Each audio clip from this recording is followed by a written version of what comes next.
Alabi Lucas. Ekrole Kalema.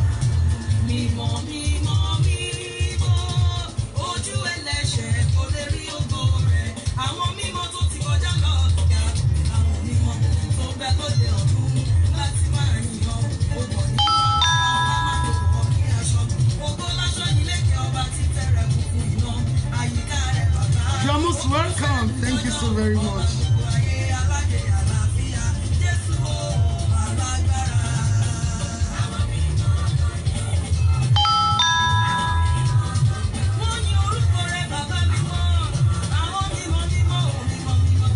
Ẹjọ́ bí a ti ń wọlé yẹn ẹ máa bá wa share program yìí.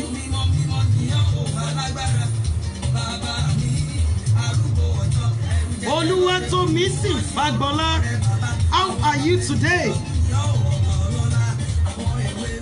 Ẹ má bínú wípé mo pẹ́ wá, iṣẹ́ ìránṣẹ́ ni mo bá lọ.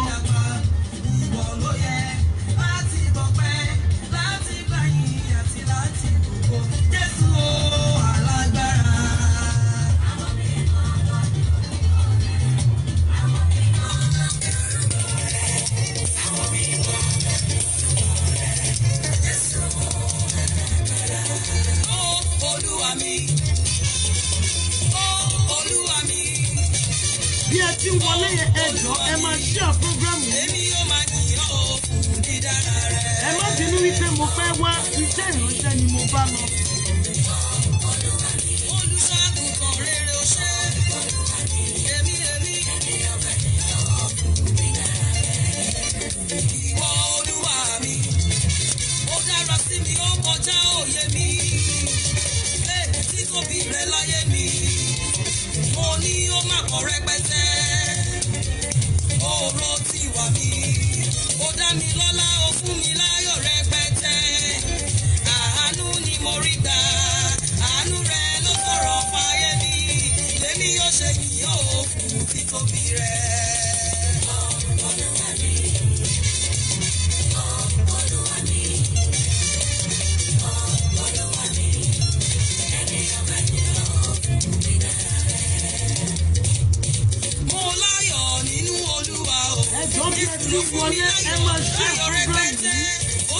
This is question and answer on marital healing.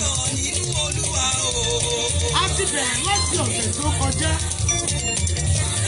A fẹ́ dá àwọn ìbéèrè tó kù ní alẹ́ òní. Ẹjọ́ yìí mọ́mì ni ẹ̀yin dádì mi. Ẹ máa ní orí ọ̀fẹ́ láti lè pè mí sórí 080-3660-7384. Ó kù ìṣẹ́jú bíi mélòó kan a ó wọnú prógámù. Mo láyọ̀ nínú Olúwa ọ̀rẹ́, mo láyọ̀ nínú Olúwa o. Jésù ló fún mi láyọ̀, ayọ̀ rẹpẹtẹ rẹpẹtẹ, ó tún gbé mi rókò lójú tì mí ọ̀rẹ́ mi. Mo láyọ̀ nínú Olúwa, ayọ̀ rẹpẹtẹ.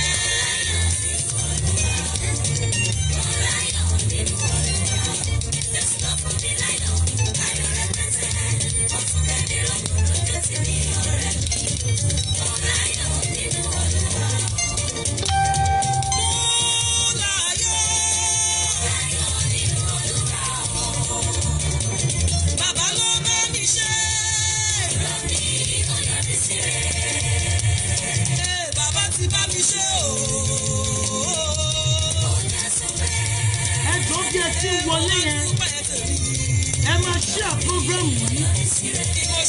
Kò sẹ́ni tó gbọ́ tó kò sẹ́ni tó mọ̀ tán. Question and answer on marital healing. Àwọn ìbéèrè tí ó wọlé ní ọ̀sẹ̀ tí ó kọjá sí àráyè. Dáhùn gbogbo ẹ̀ tán a máa lè dáhùn wọn ní alẹ́ yìí. Thank you so very much. God bless you.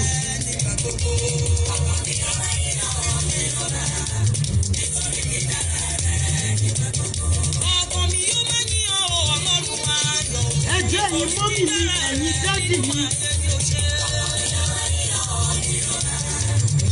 Ẹjọ́ ẹ máa ní orí ọ̀fẹ́ láti pè ó pẹ́ tí mo ti ń ṣe.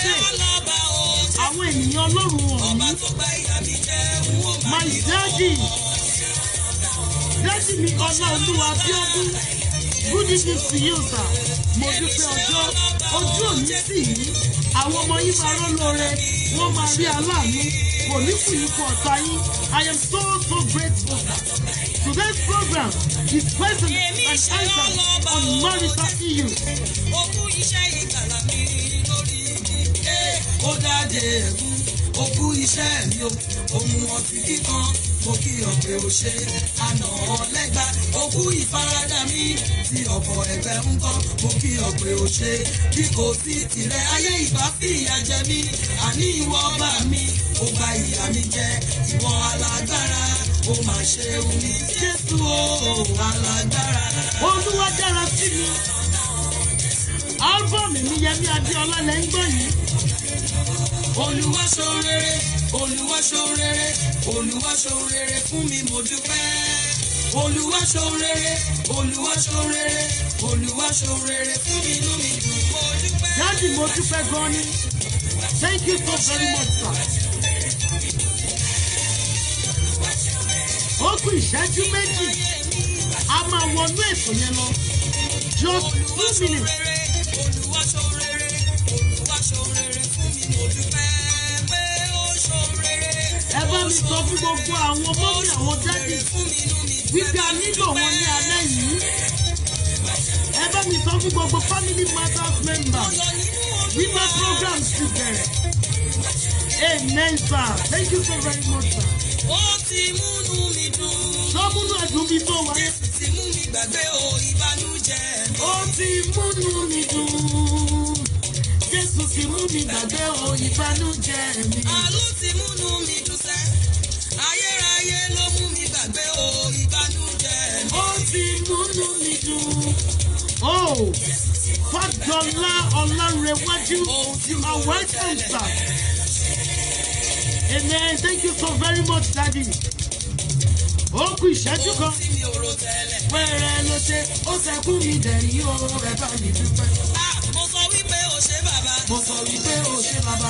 Alátìlẹ́yìn o. Mo sọ wípé o ṣé bàbá. Òkè lẹ́yìn onígbàgbọ́. Mo sọ wípé o ṣé bàbá. Ọba tó sẹ́kún mi dẹ̀rín nínú Mo sọ ayé. wípé o ṣé bàbá. Alátìlẹ́yìn fún mi. Mo sọ wípé o ṣé bàbá. Alátìlẹ́yìn nígbà tó kú. Èmi sọ wípé o ṣé bàbá. Mo sọ wípé o ṣé bàbá. Mo sọ wípé o ṣé bàbá. Thank you, thank you. Oh Lord. Thank you, thank you. Oh Lord. Thank you, thank you. Oh Lord. Thank you, thank you. Oh Lord, for your faithfulness towards me and your mercy endureth forever. For your faithfulness towards me and your mercy endureth forever. Amen. Thank you, thank you. Amen. Thank you so very much, sir. Ìṣẹ́jú yẹn ti ń pẹ́ nìyẹn.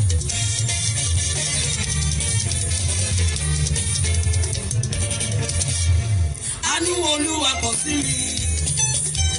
Ó pa mí lẹ́rìn ayọ̀. Ó tún wá fi sáyọ̀ mi. Òkìkí ọlá mi pọ̀ sí. Àánú o. Mo kí gbogbo wa níbi gbogbo tí ẹ ti ń wò mí ní alẹ́ yìí tí ẹ ti ń gbọ́ mi wípé ẹ káàárọ̀, ẹ káalẹ́, ẹ kúrọ̀lẹ́, ẹ káàsán. Níbi gbogbo tí ẹ ti ń wò mí ní orúkọ Olúwa, àánú àti oore ọ̀fẹ́ Ọlọ́run kò ní fi èmi àtẹ̀yìn sílẹ̀. Ilé wa ò ní dàrú, Sátánì ò ní yọ̀ lórí ilé wa. I welcome you here, ma. Olúbùkọ́lá Fáyọyìn. Amen, ma. Thank you so very much, ma. Ṣáájú ohun gbogbo, ẹ jẹ́ kí a gba àdúrà ní orúkọ Jésù. Ọlọ́run ìgbéyàwó a gbé ọ̀gá gba ọpẹ́ wa. Nítorí pé ìwọ ni Ọlọ́run wa, ò yí padà. Olúwa gba ìyìn wa. Gbogbo ẹ̀ṣẹ̀ wa, Olúwa fàánú dáríjì. Ọlọ́run wa ṣàánú fún wa. À ń lọ nínú program tí alẹ́ yìí, Olúwa máa bá wa lọ. Ọgbọ́n ìmọ̀ àti òye tá a fi dáhùn gbogbo àwọn ìbéèrè yìí, Olúwa fi fún wa ká lè máa yìn ọ́ di ilé wa mú dópin. Jésù Olúwa wa, àmín. I am so happy to have you here, Daddy. Ìránṣẹ́ Ọlọ́run alààyè, Daddy mi Titus O. Abe. In fact, inú mi máa dùn tí ẹ bá lè bá wa dá sí questions and answers ti alẹ́ yìí. Inú mi máa dùn gan gidi. Thank you so very much, sir. Now, kó tó di wípé a bẹ̀rẹ̀ program yẹn ní gbogbo ọjọ́ Monday, okay? Sir Tunde Fadairo, you are welcome here, sir. I really appreciate your presence here. And my darling sister Oluwatomisin, God bless you. Oh, ní dání kan ṣe ayé ẹ, kò ní kú ẹ kú ọ̀tá ẹ, Ọlọ́run yóò bá ibi ẹ̀rù ayé ẹ fúyẹ́. torí tó bá wúwo tó bá bẹ gbé dórí ọrùn àwọ̀ ẹ̀ ṣùgbọ́n ọlọ́run Ísírẹ́lì yóò bá gbé ẹrù ayé ẹ̀ fúyẹ́. Ní gbogbo ọjọ́ Monday sí ọjọ́ Friday ní aago 5 ìdájí a máa ń ṣe program kan nínú péèjì mi tí a pè ní Altar of Prayer. Altar of Prayer program yìí ni ọlọ́run pè fún wa ní command the morning, pàṣẹ fún òwúrọ̀, níbi tí ọlọ́run ti ń ṣe ìyanu. Ní gbogbo ọjọ́ Tuesdays bí eléyìí ní aago 7 alẹ́ Nigerian time ni a máa ń ṣe family matters for the couples, níbi tí a ti máa ń bá ara wa sọ̀rọ̀ nípa ọkọ àti aya, ṣùgbọ́n ní ti òní questions and answers on marital issues. Ní gbogbo ọjọ́ Wednesday ní aago 5 sí aago 6 ni a máa ń ṣe Bible study nínú Altar of Prayer page mi. Ní gbogbo ọjọ́ Saturday ni a máa ń ṣe family matters for the singles, níbi tí a ti máa ń sọ singlehood, my strength, not my barrier. Oh, okay. For all the people in wash party, fún gbogbo ẹ̀yin tí ẹ ń wò mí nínú wash party, ẹ jọ̀ọ́ wá darapọ̀ mọ́ wa nínú official family matters. In fact, we really need you here. Thank you so very much. Ní alẹ́ yìí we have like 5 questions. Ní last week ni àwọn questions ti ń wọlé ṣùgbọ́n kò sí time fún wa láti lè béèrè gbogbo àwọn ìbéèrè yẹn. And this is how we want it to be. Please make this session so lively. Ẹ pè wọlé, ẹ pè ẹ contribute. Ẹ jẹ́ kí àwọn èèyàn gbọ́ voice yín. Ẹ contribute, ẹ bá àwọn ènìyàn sọ̀rọ̀. Ó pẹ́ táwọn èèyàn ti ń gbọ́ voice èmi Olúyẹmí. Ẹ jẹ́ kí àwọn ènìyàn náà gbọ́ voice yín. Gbogbo àwọn tí ìbéèrè wọn wà lọ́wọ́ mi ni mo ti bá sọ̀rọ̀ wípé kó má bínú wípé àráyè béèrè ẹ̀ ní last week wípé mo máa béèrè ẹ̀ ní alẹ́ yìí. Mo dẹ̀ dúpẹ́ lọ́wọ́ Ọlọ́run wípé mo ti rí lára wọn tí wọ́n wọlé. So ẹ jọ̀ọ́ nítorí Ọlọ́run, make this today's program, make it so lively. Thank you so very much. My name is Yemi Adiola. And tonight, èmi á máa throw question. Mo fẹ́ kí ẹ̀yin ènìyàn Ọlọ́run, through your comments, through your call, mo fẹ́ kí ẹ bá wa dá sí. Ó tó di pa wọnú ẹ lọ.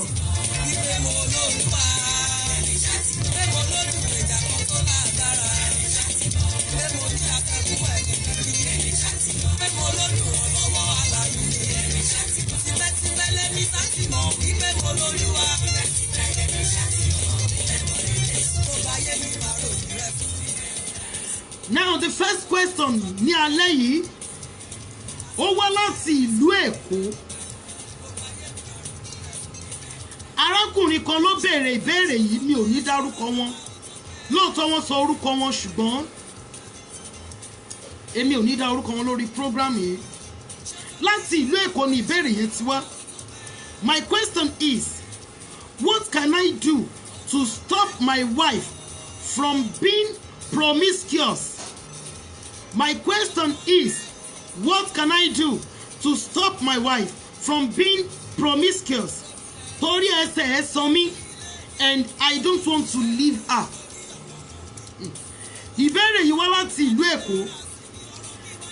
Àwọn bàámi yìí wá béèrè wípé kí làwọn lè ṣe láti fi dẹ́kun ìyàwó wọn nínú ìwà ṣìnà, nínú ìwà panṣágà, nínú kí ọkùnrin eléyìí bá ṣe kí ọkùnrin eléyìí bá ṣe. Wọ́n ní nítorí wípé kí ni ẹsẹ̀ obìnrin yìí ó sàn àwọn ò dẹ̀ fẹ́ fi ìyàwó wọn yìí sílẹ̀. Wọ́n ní kí ni kí àwọn ó ṣe láti lè fi dẹ́kun irú ìwà yìí nínú ayé ìyàwó wọn.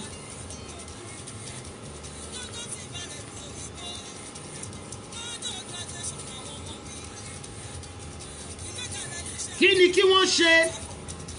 Ìyàwó wọn ń ṣàgbèrè.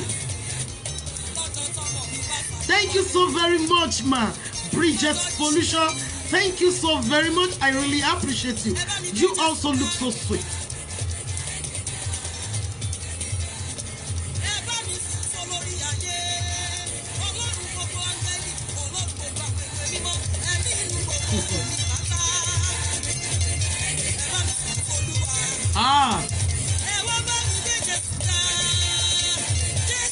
Oh my goodness.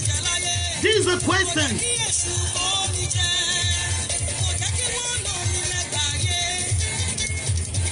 We have another question here.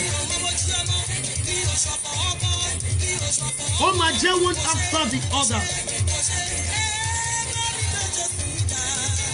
Now, Màámi Olúbùkọ́lá Fáyọyìn, wọ́n ní kí ọkùnrin yìí kí ó máa gba àdúrà.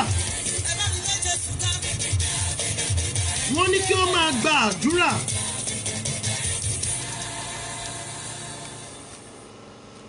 Kí ó máa gba àdúrà fún ìyàwó yẹn. But we have another question here.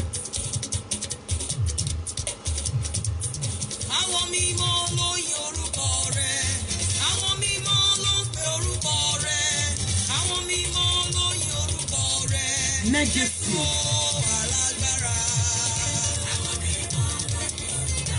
Please, we are waiting for your answer. We have so many questions here. We have so many questions here. Àwọn mímọ́ ló yin orúkọ rẹ̀. Kí ni kí ọkùnrin yìí ó ṣe o? Àwọn mímọ́ ló ń pe orúkọ rẹ̀. Oh, Àwọn mímọ́ ló yin okay. orúkọ rẹ̀. Jésù. The man should pray very well that God should change his wife because God owns her heart. God bless you, my darling sister Olayinka. Prayer is the key solution to all problems in life. Thank you so very much, Ma Olúbùkọ́lá Fáyọyìn. Olúbùkọ́lá Fáyọyìn. Then, Mami Adeyemi Felicia, by prayer and counseling, okay? She should take that woman for counseling. Oh, we have so many questions here. Oh my goodness. This one is coming from Adebukola, and we have similar question here. I have similar question here. I have anger issue, and the man really loved me so much. Oh, thank you so very much. Mami Adenike Ifeoluwa. Good evening to you, ma'am. Oh my goodness.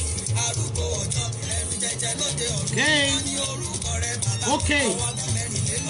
Now, on the question I had, this is what I will tell you, sir. Fún ìyàwó yín tó dédé ń ṣe àgbẹ̀.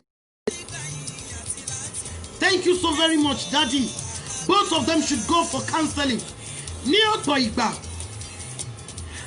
wọ́n lè sọ wípé obìnrin yìí and bí mo ṣe ìwádìí kí obìnrin yìí tó wọ ilé ọkọ kì í ṣe alágbèrè, kì í ṣe èèyàn kan tó fi ara ẹ̀ fún ìṣekúṣe, ṣùgbọ́n nígbà tó dé sáà kan nínú ìgbéyàwó wọn ni ọkọ realize pé ó dédé ń ṣe àgbèrè kiri. Ohun tí máa sọ fún yín ni wípé nígbà tẹ́ ti sọ wípé ẹ nífẹ̀ẹ́ obìnrin yìí ẹ dẹ̀ fẹ́ fi sílẹ̀, Daddy ẹ lọ máa gba àdúrà fún. Then from time to time ẹ máa mú wọn lọ sí ọ̀dọ̀ counselor tí ẹ mọ̀ wípé this person he or she is a successful person in terms of marriage. Not all counselors ní ẹ lè fi ọ̀rọ̀ ìgbéyàwó yín lọ torí púpọ̀ nínú wọn ṣeré òde ni, ìgbájú nínú ilé ẹ̀rín lóde ni. Ẹ wà ṣúọ̀ wípé ẹni tí ẹ fẹ́ mú ìyàwó yín lọ bá ó jẹ́ ẹnìkan tó ní ọgbọ́n àti ìmọ̀ Ọlọ́run. Ó jẹ́ ẹnìkan tó ní ọgbọ́n àti ìmọ̀ Ọlọ́run. So may the Lord help you, sir. Please take this issue to God in prayer. God bless you. And now to the next question. Gbogbo àwọn question tó ń rólì yìí pátápátá ni máa béèrè. Àwọn question tó ń wọlé yìí ní máa béèrè ní alẹ́ yìí, ẹ má jà kánjú. And I will make sure I don't waste your time. Oh my goodness. Phone tí mo fi ń browse náà ni mo fi ń stream mi. So there is no way tẹ́ lè fi pè mí sórí WhatsApp.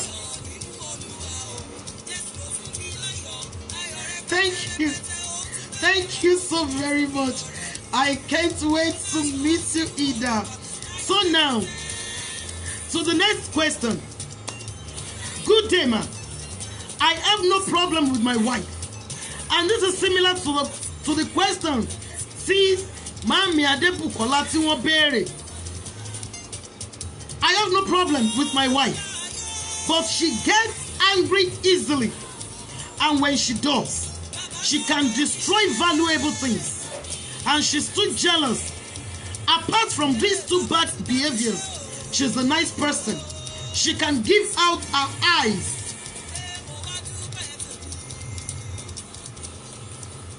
Ohun tí dádì yìí ń sọ ni wípé àwọn ò ní problem. Okay, eléyìí wá láti Ìkòròdú. This question ó wá láti Ìkòròdú. Wọ́n ní àwọn ò ní problem whatsoever pẹ̀lú ìyàwó wọn. Wọ́n ní ṣùgbọ́n ó ní ìwà burúkú méjì kan dání. Wọ́n ló máa ń bínú, ó máa ń tètè bínú. Wọ́n ní tó bá dẹ̀ ti bínú kò sí nǹkan tí ó lè bàjẹ́. Wọ́n ní bẹ́ẹ̀ dẹ̀ tún ni ó tún jẹ́ obìnrin òjòwú. Wọ́n ní lẹ́yìn méjì yìí wọ́n ní ó jẹ́ ẹni tí ó dára. Wọ́n ló lè yọ ojú ẹ̀ tọrẹ. Wọ́n ní kí ni kí àwọn ṣe. Wọ́n ní kí ni kí àwọn ó ṣe sí irú ìyàwó yìí. Ṣé káwọn lè lọ ni? Ṣé káwọn máa wò níran ni? Ṣé tó bá ti ń bínú kọ́ ṣàròrà fọwọ́lẹ́rán kọ́ máa wò? Ẹ jọ̀ọ́ mo ń retí ìpè yín lórí 080 36 60 73 84.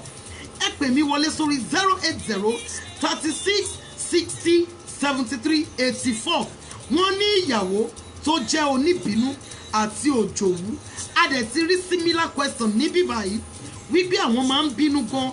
Táwọn bá dẹ̀ ti bínú tó ń da gbogbo nǹkan rú tó ń ṣe gbogbo ẹ̀ bẹ́ẹ̀ intentionally. And after that ojú wọn máa wálẹ̀. Kí ni kí wọ́n ṣe? Now ọkùnrin kan ti béèrè question níbí. Obìnrin kan náà dẹ̀ tún béèrè similar question. Question I mean. Ẹ jọ̀ọ́ kí ni kí wọ́n ṣe ní irú situation báyìí? Ọláyínká Ọlọ́rọ̀, you should keep praying for her. Prayer is the answer to all problems. Okay, mo retí more answers. Ẹ lè pè mí sórí nọ́mbà mi. Ẹ jẹ́ kí àwọn ènìyàn gbóhùn yín. Ó pẹ́ tí àwọn ènìyàn ti ń gbóhùn Yẹmí Adéọlá.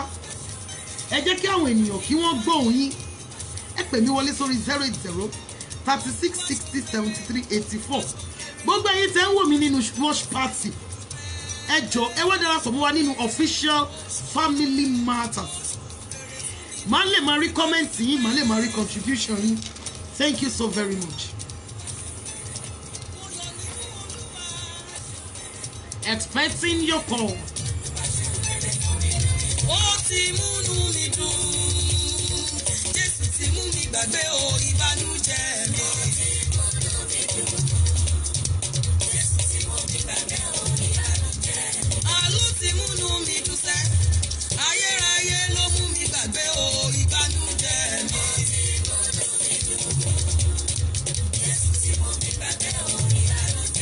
Ohun tí mi ò rò tẹ́lẹ̀.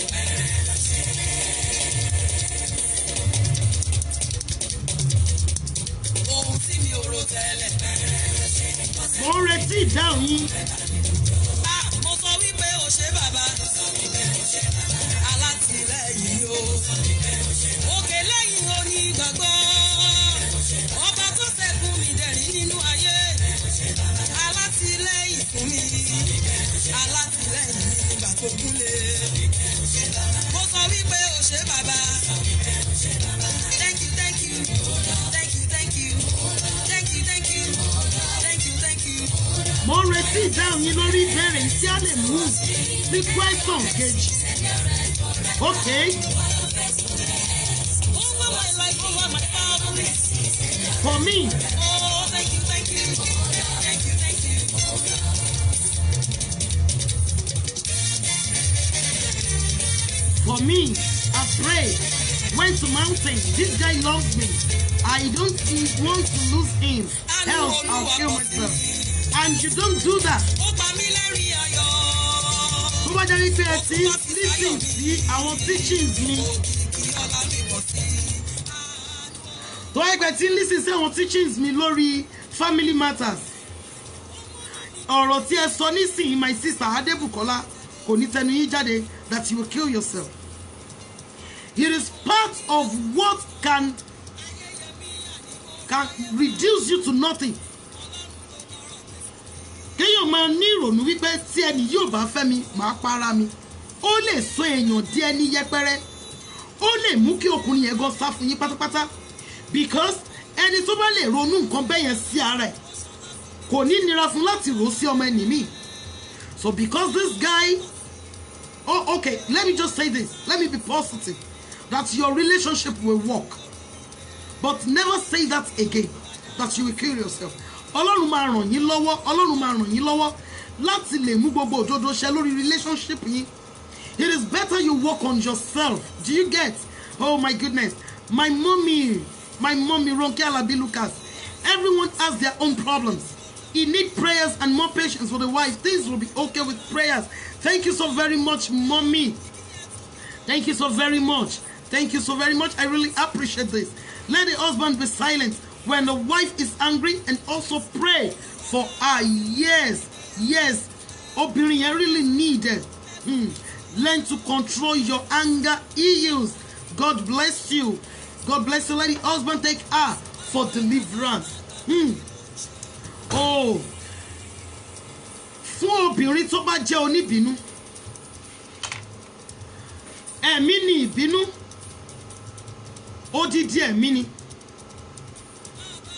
Oh my goodness, I can see a woman of God here.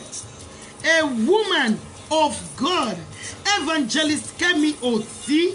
I am so happy to have you here tonight. Good evening. Good evening. Good evening. How was your day, ma? Thank you so very much.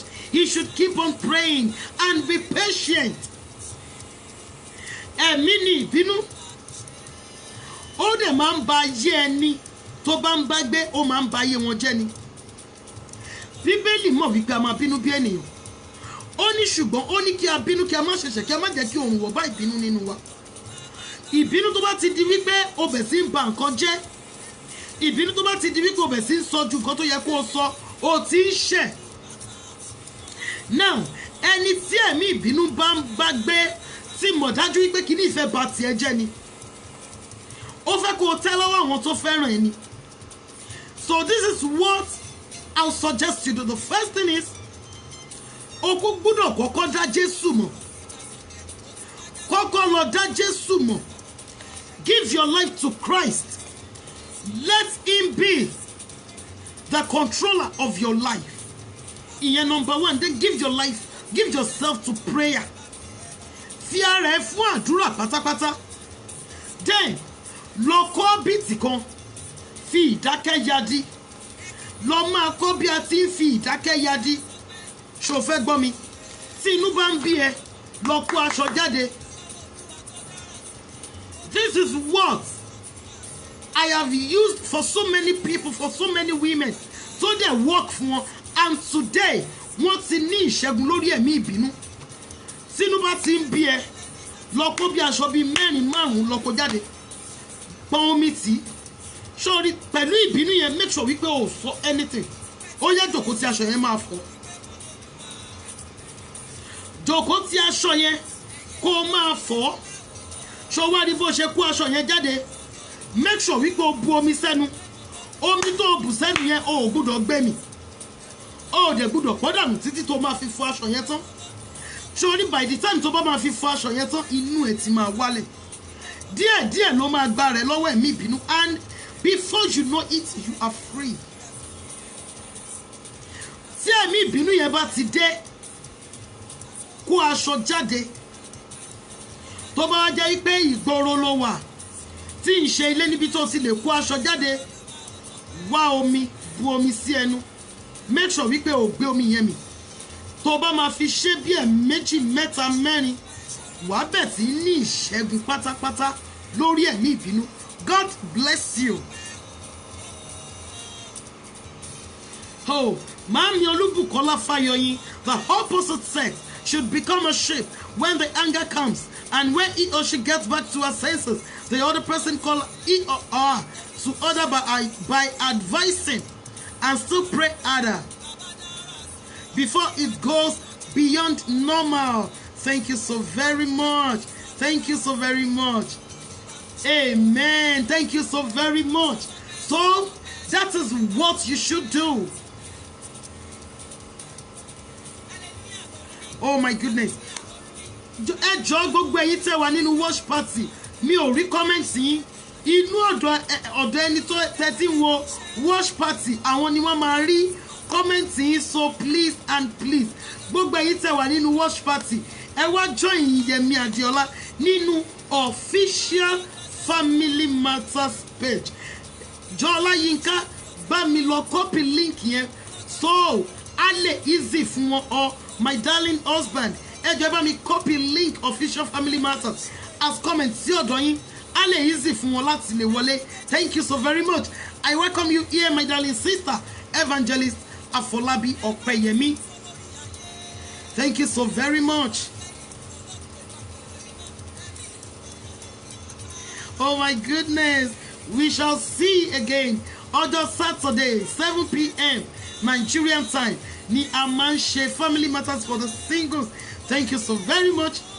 I love you so much. Tina Francis, good evening, ma.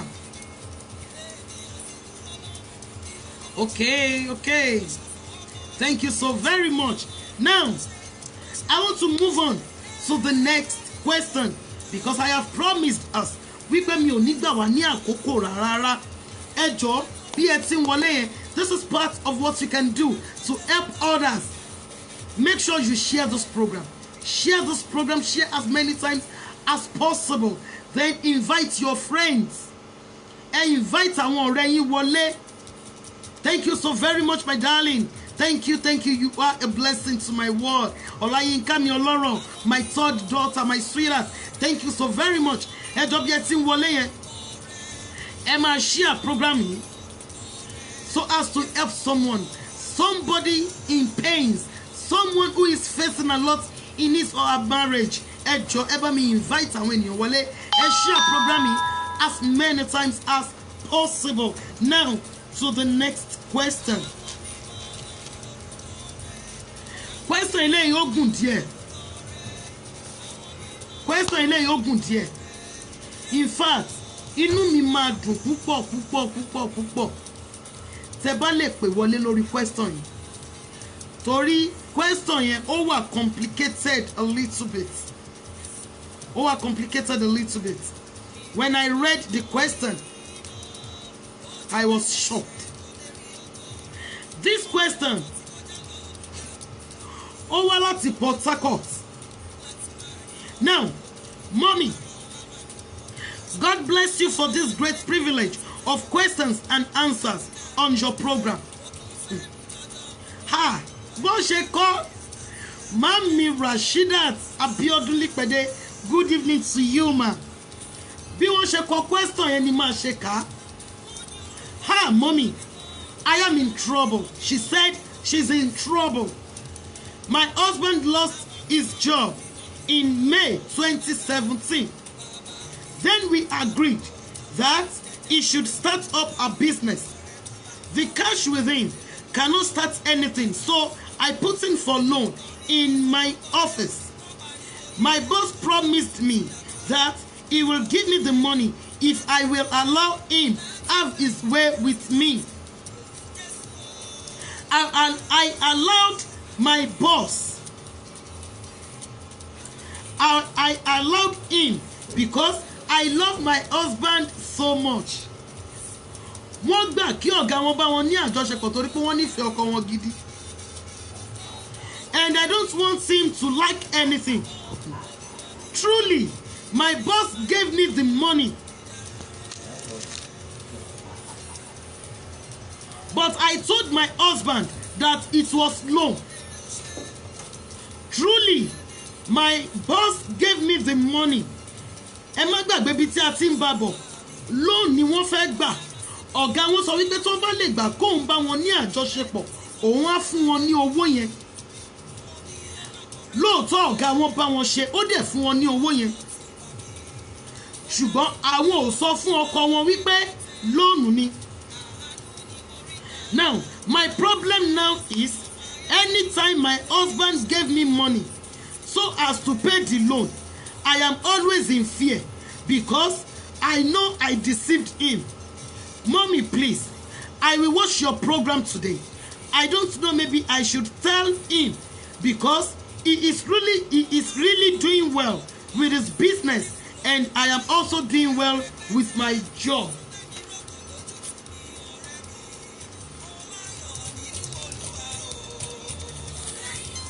Ìbéèrè tí obìnrin yẹn béèrè, iṣẹ́ bọ́ ní ọwọ́ ọkọ wọn ní May 2017. Àwọn méjèèjì wá jọ agree wípé kí ọkọ bẹ̀rẹ̀ business. Cash tó wà ní ọwọ́ ọkọ kò tó nǹkankan. Ìyàwó wá putin fún loan níbi iṣẹ́. Ọ̀gá wá sọ fún wọn wípé tó bá lè gbà kóun bá ní nǹkan pọ̀, òun á fún ní owó yẹn, òun ò ní í yá. Lóòótọ́ ọ̀gá bá wọn ní nǹkan pọ̀, ọ̀gá dẹ̀ fún wọn ní owó, àwọn kó owó fún ọkọ. Wọ́n ní àwọn ṣe èyí nítorí pé àwọn nífẹ̀ẹ́ ọkọ wọn, àwọn ò dẹ̀ fẹ́ kí ọkọ wọn lack anything.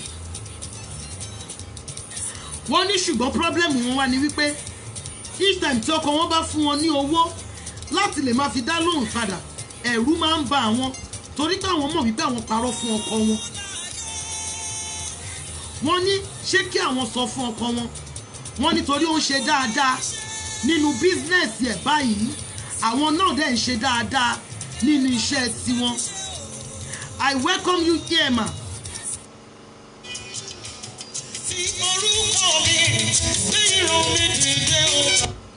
Family matters.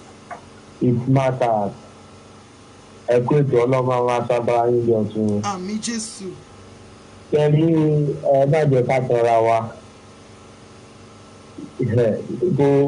Nítòní èmi ò gbàgbọ́ kóbìnrin yẹn nífẹ̀ẹ́ ọkọ.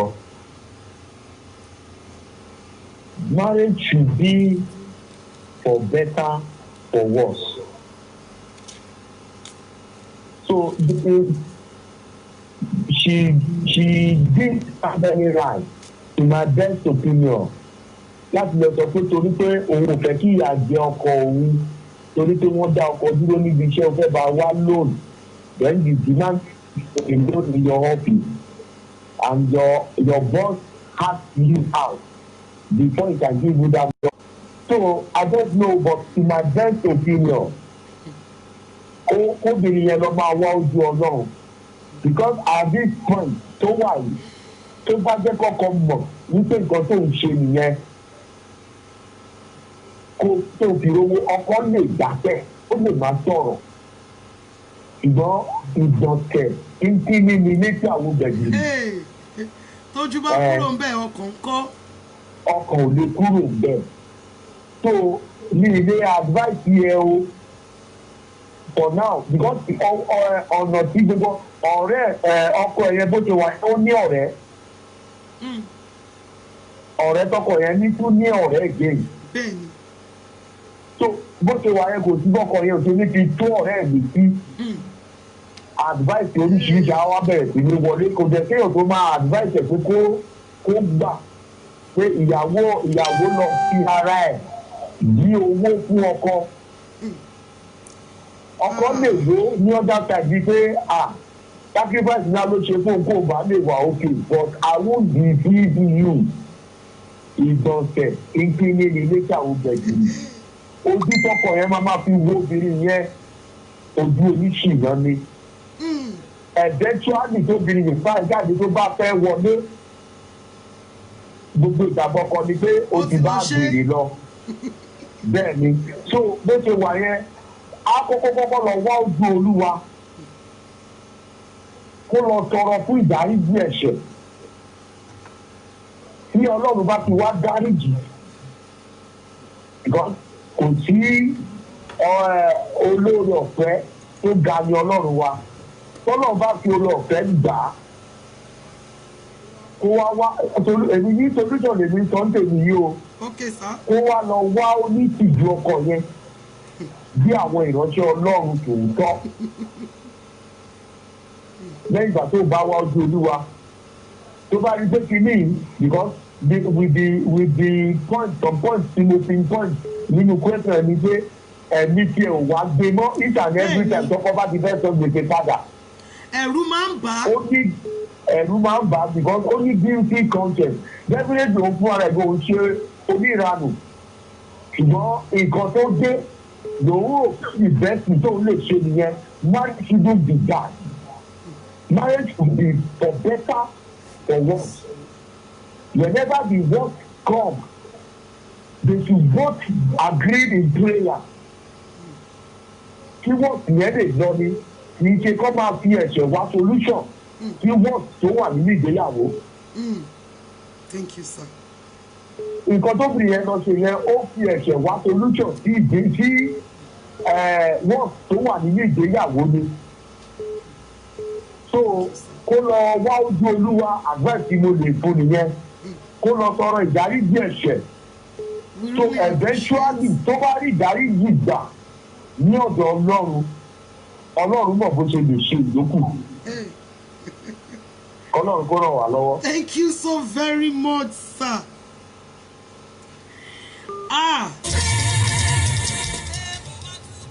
Ẹ jọ̀ọ́ ìpè ń wọlé bí wọ́n ti ń bá wa sọ̀rọ̀ yẹn ni ìpè ń wọlé. I welcome you here, ma. Evangelist and Deaconess Taiwo Iwonimasi. Aya wọn ní ìlú Ọ̀wọ̀ Madẹ, ọmọ wọn ní Ọ̀kà Àkókó. I appreciate your presence here, ma. Thank you so very much. Family matters.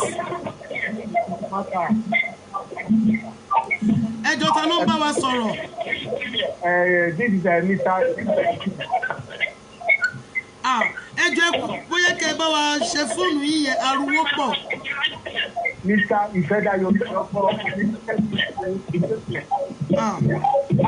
Ariwo wà níbi tẹ́ ẹ wà yẹn sà. Ẹ ṣì stop Facebook yín báyìí. Hello, ṣé ti gbọ́ ọ̀rẹ́? Bẹ́ẹ̀ à ń gbọ́ yín báyìí sà. Orúkọ mi ni Mr. Ifedayo ti ọkọ yín ní Jésù. Oh, okay sir. Good evening sir. We are happy to have you here sir. Thank you. Ẹ bá a sọ fún obìnrin yẹn pé kí ọwọ́ àwọn ọ̀rọ̀ tẹ́lẹ̀ ẹ̀jẹ̀ pé ó wà lè bá ọkọ ẹ̀ sọ̀rọ̀ sọ̀rọ̀ kí gbogbo kan tó yẹ kí ó jẹ́ ọkọ ẹ̀jẹ̀ iṣẹ́ tó ṣe ní ọ̀dọ̀gá ẹ̀ tó ṣe kí owó kó mẹ́. Ẹ̀gbọ́n. Kó resign níbi iṣẹ́ yẹn. Yes. Thank you so very much sir. Ìgbà tó wà sọ́kẹ́ ẹ bá ti ríra tó gbogbo ọkọ ẹ̀ a máa pàpà sí gbogbo nǹkan tó ti ṣe yẹn. Ó fẹ́ dàbí ọ̀rọ̀ Yorùbá wípé once débẹ̀ is always débẹ̀. Bẹ́ẹ̀ni ìgbẹ́ kí ní èké iṣẹ́ àwọn gbẹ̀gìrì ẹ̀jẹ̀ ọ̀dọ̀ fan. Bẹ́ẹ̀ni sà.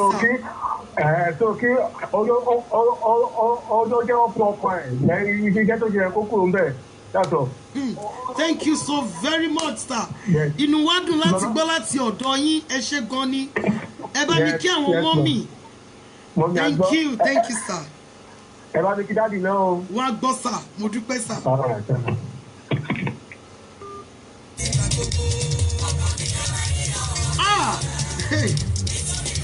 Inú mi máa dùn tí a bá lè rí obìnrin tó máa pè wọlé. Àwọn ọkùnrin ti pè wọlé. Bí ó ti rí lára àwọn ọkùnrin wípé obìnrin kan ló ṣe irú nǹkan báyìí fún ọkọ ẹ̀, ọkùnrin bíi tèmi. Now ẹ̀yin obìnrin tí ẹ ń wò mí yìí, mo fẹ́ kí ẹ contribute sí question yìí. Ìwọ tó sì jẹ́ olótìtọ́ sí ọkọ ẹ, tí ọkùnrin mi ò tí ì rí òwò ẹ pẹ̀lú ọkọ ẹ, mo fẹ́ kí ẹ bá mi contribute sí question yìí. Thank God the woman is here. Wọ́n fi etí ara wọn gbọ́. Mami, the first caller sọ wípé kí ẹ kọ́kọ́ lọ wá ojú Ọlọ́run. Ẹ lọ tọrọ fún ìdáríjì ẹ̀ṣẹ̀. Nítorí wípé kí ni ẹ ti rí òfin kọjá. Wọ́n ní kí ẹ kọ́kọ́ lọ wá ojú Ọlọ́run. Wọ́n ní tẹ́ bá wá ojú Ọlọ́run tán, wọ́n ní kí ẹ lọ wá àwọn onítìjú ọkọ yín kí wọ́n lè sọ̀rọ̀.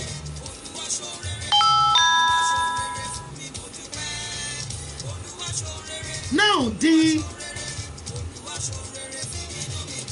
second caller, àwọn ní wípé kí ẹ lọ wá àwọn onítìjú ọkọ yín kan bá yín bọ́ ọkọ yín sọ̀rọ̀. Wọ́n ní lẹ́yìn yẹn wọ́n ní kẹ́ resign kúrò níbi iṣẹ́ yẹn.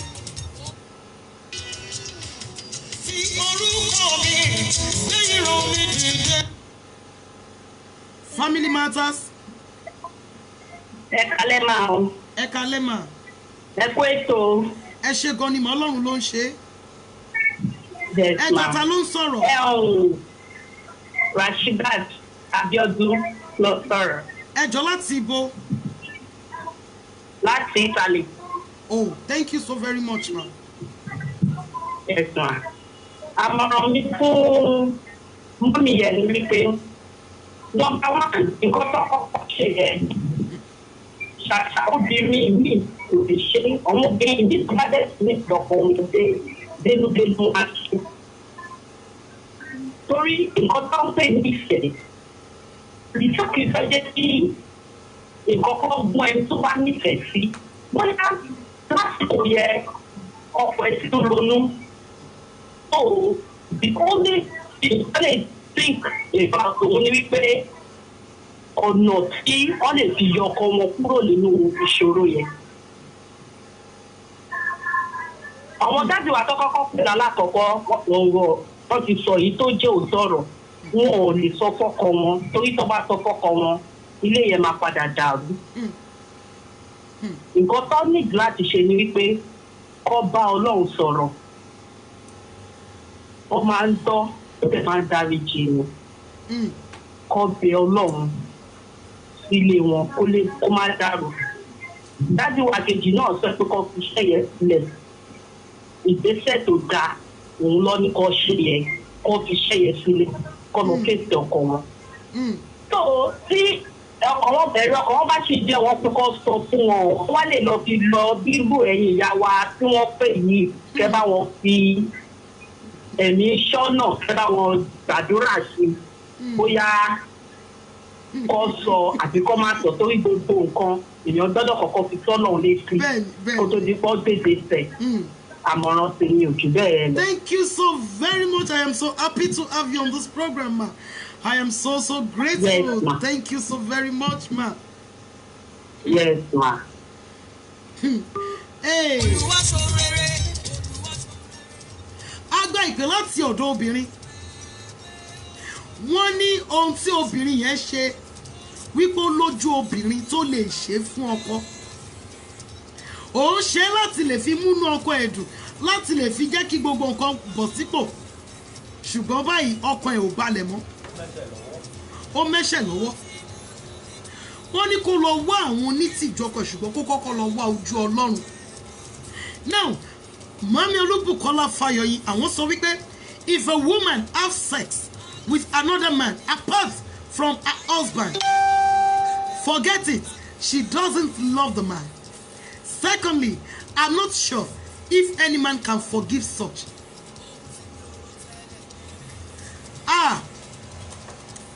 Wọ́n máa ń pa òwe kan wá ní òrìṣà jẹ́ pé méjì obìnrin ò dénú. Ṣèbáwọn Yorùbá ni wọ́n sọ yẹn.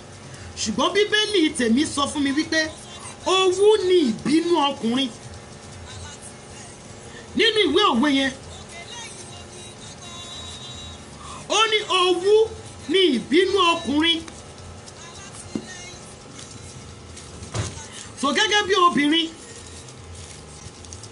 tó nínú ìwé òwe chapter 6 verse 34 nítorí owú ni ìbínú ọkùnrin nítorí náà kì yóò dá sílé ọjọ́ ẹ̀san. For jealousy is the rage of a man, therefore he will not spare in the day of vengeance. Mami, wọ́n ti bá yín sọ̀rọ̀ ní alẹ́ yìí. Wọ́n ti bá yín sọ̀rọ̀ ní alẹ́ yìí. Ṣùgbọ́n láti ọ̀dọ̀ tèmi, gẹ́gẹ́ bí ohun tí mo bá yín sọ, ẹ kọ́kọ́ lọ bèrè fún àánú. Ẹ lọ bèrè fún àánú ní ọ̀dọ̀ Ọlọ́run torí wípé kí ni ẹ ti rí òfin kọjá. In the first place, ọkùnrin tó ní pé àfi tó ń bá yín ṣe kóhun tó lè fún yín lówó kì í ṣe ìrànlọ́wọ́ ló ṣe fún yín mọ́. Kì í ṣe ìrànlọ́wọ́ ní ọkùnrin yẹn ṣe fún yín mọ́. Tó o bá fẹ́ ran ènìyàn lọ́wọ́ tó ti ní condition kì í ṣe ìrànlọ́wọ́ mọ́. bó jẹ́ obìnrin sóbìnrin gan ló fẹ́ ràn lọ́wọ́ tó gbé ẹ lórí condition kì í ṣe ìrànlọ́wọ́ mọ́.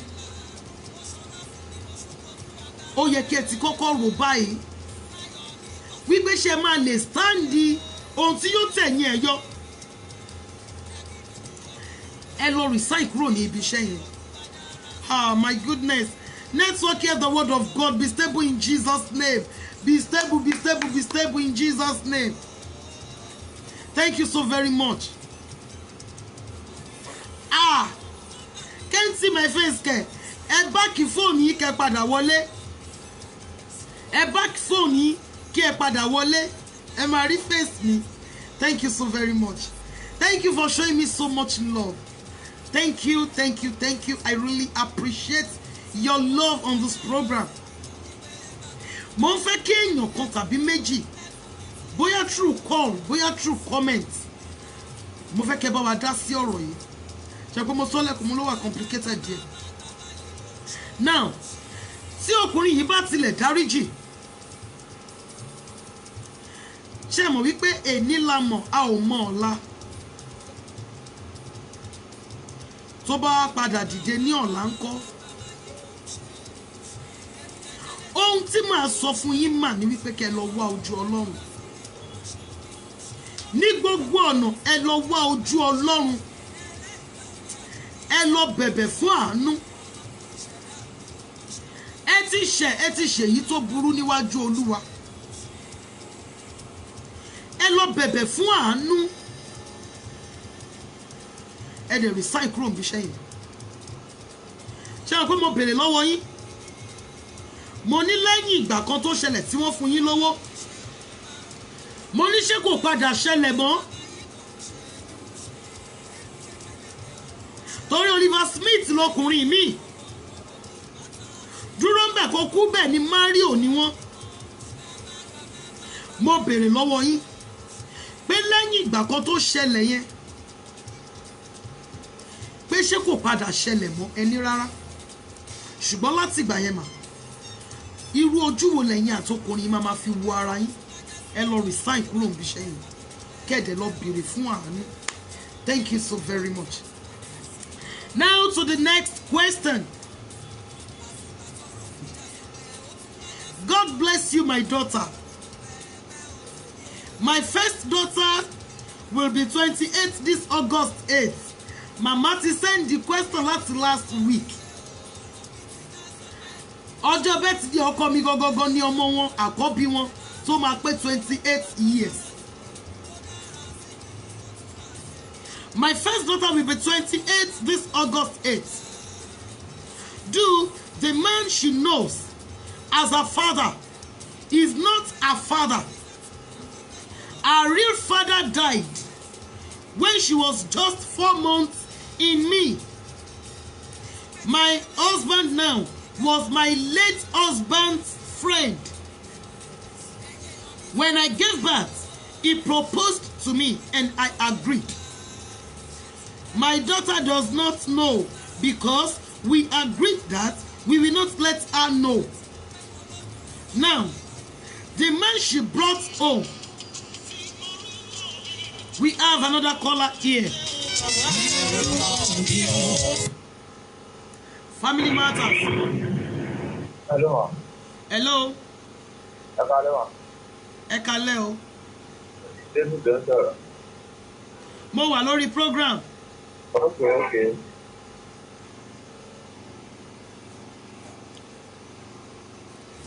Now, the man she brought home as her fiancé is not good for her. I went to some men and women of God to pray about their journey. God said, no way. My husband insisted that they should get married because the young man is rich and he always gives him money. This is causing problems between us. My dear, what do you think I can do in this situation? Màmá yìí sọ wípé nígbà tí àwọn lóyún àkọ́bí wọn, nígbà tí oyún yẹn wà ní oṣù 4 ní ẹni tí àwọn lóyún fún tó kú. Wọ́n ní lẹ́yìn ìgbà tí àwọn bímọ ọ̀rẹ́ ọkọ wọn tó kú ó kọ ẹnu ìfẹ́ sí wọn wọ́n dẹ̀ gbà fún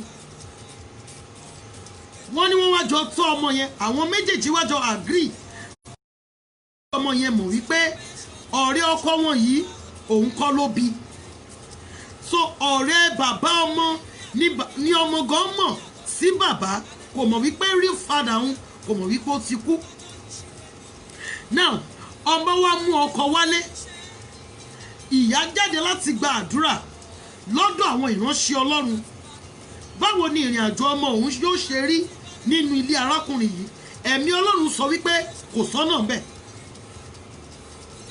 dádì wá insist ìyẹn ọ̀rẹ́ bàbá ọmọ tí ọmọ fúnra ẹ̀ ò mọ̀ pé kì í ṣe bàbá òun bàbá ọmọ wa sọ wípé bọ̀bọ́ yìí gan arákùnrin yìí gan ni ọmọ máa fẹ́ ó nítorí wípé ó lówó ó dẹ̀ máa ń fún bàbá yìí ní owó ìyá dẹ̀ sọ wípé òun ò lè gbà kí ọmọ òun ó fẹ́ ẹni tí Ọlọ́run ò fọwọ́ sí wọ́n wá ní ṣé kí àwọn sọ fún ọmọ yìí wípé wá bàbá yìí ò ṣe bàbá ẹ o torí wọ́n ti bí àwọn ọmọ míì fún bàbá yìí. I welcome you here ma ìránṣẹ́ Ọlọ́run alààyè olùdarí ètò àjọ máa celebrate Anointed Mary Ajokebe you are welcome here ma happy to have you here. Now ẹ̀yin mọ́mì mi ẹ̀yin dádì mi kí ni kí mọ́mì yìí ó ṣe kí wọ́n pe ọmọ 28 years ó ti pé 28 ní last week Saturday ní ìjẹta àbí ìjẹrin yìí ọmọ 28 years tí ó mọ̀ wípé ẹni tó ń pè ní bàbá kọ́ ni bàbá òun ẹjọ́ kí ni kí wọ́n ṣe.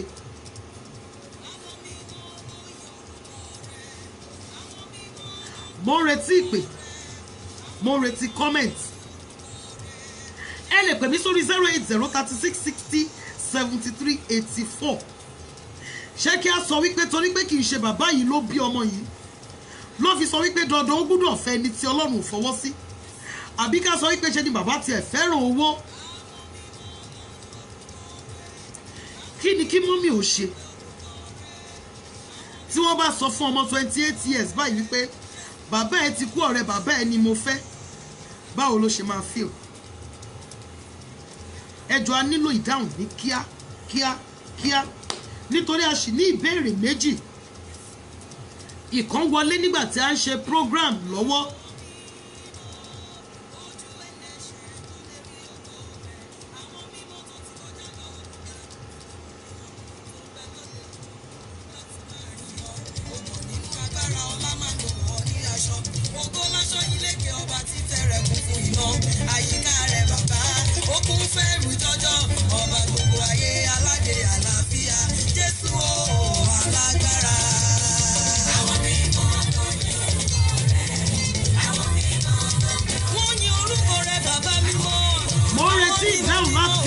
kí ni kí mọ́mí ò ṣe.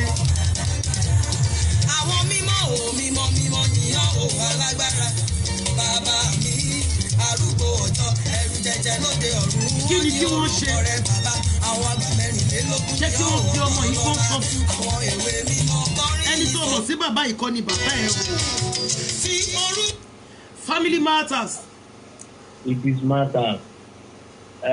Nírú situation tí àwọn pípọ̀ yẹn wà yẹn. Ká má ṣe tọ̀ wọ́n jẹ ara gẹ́gẹ́ bí ọ̀rọ̀ Bíbélì.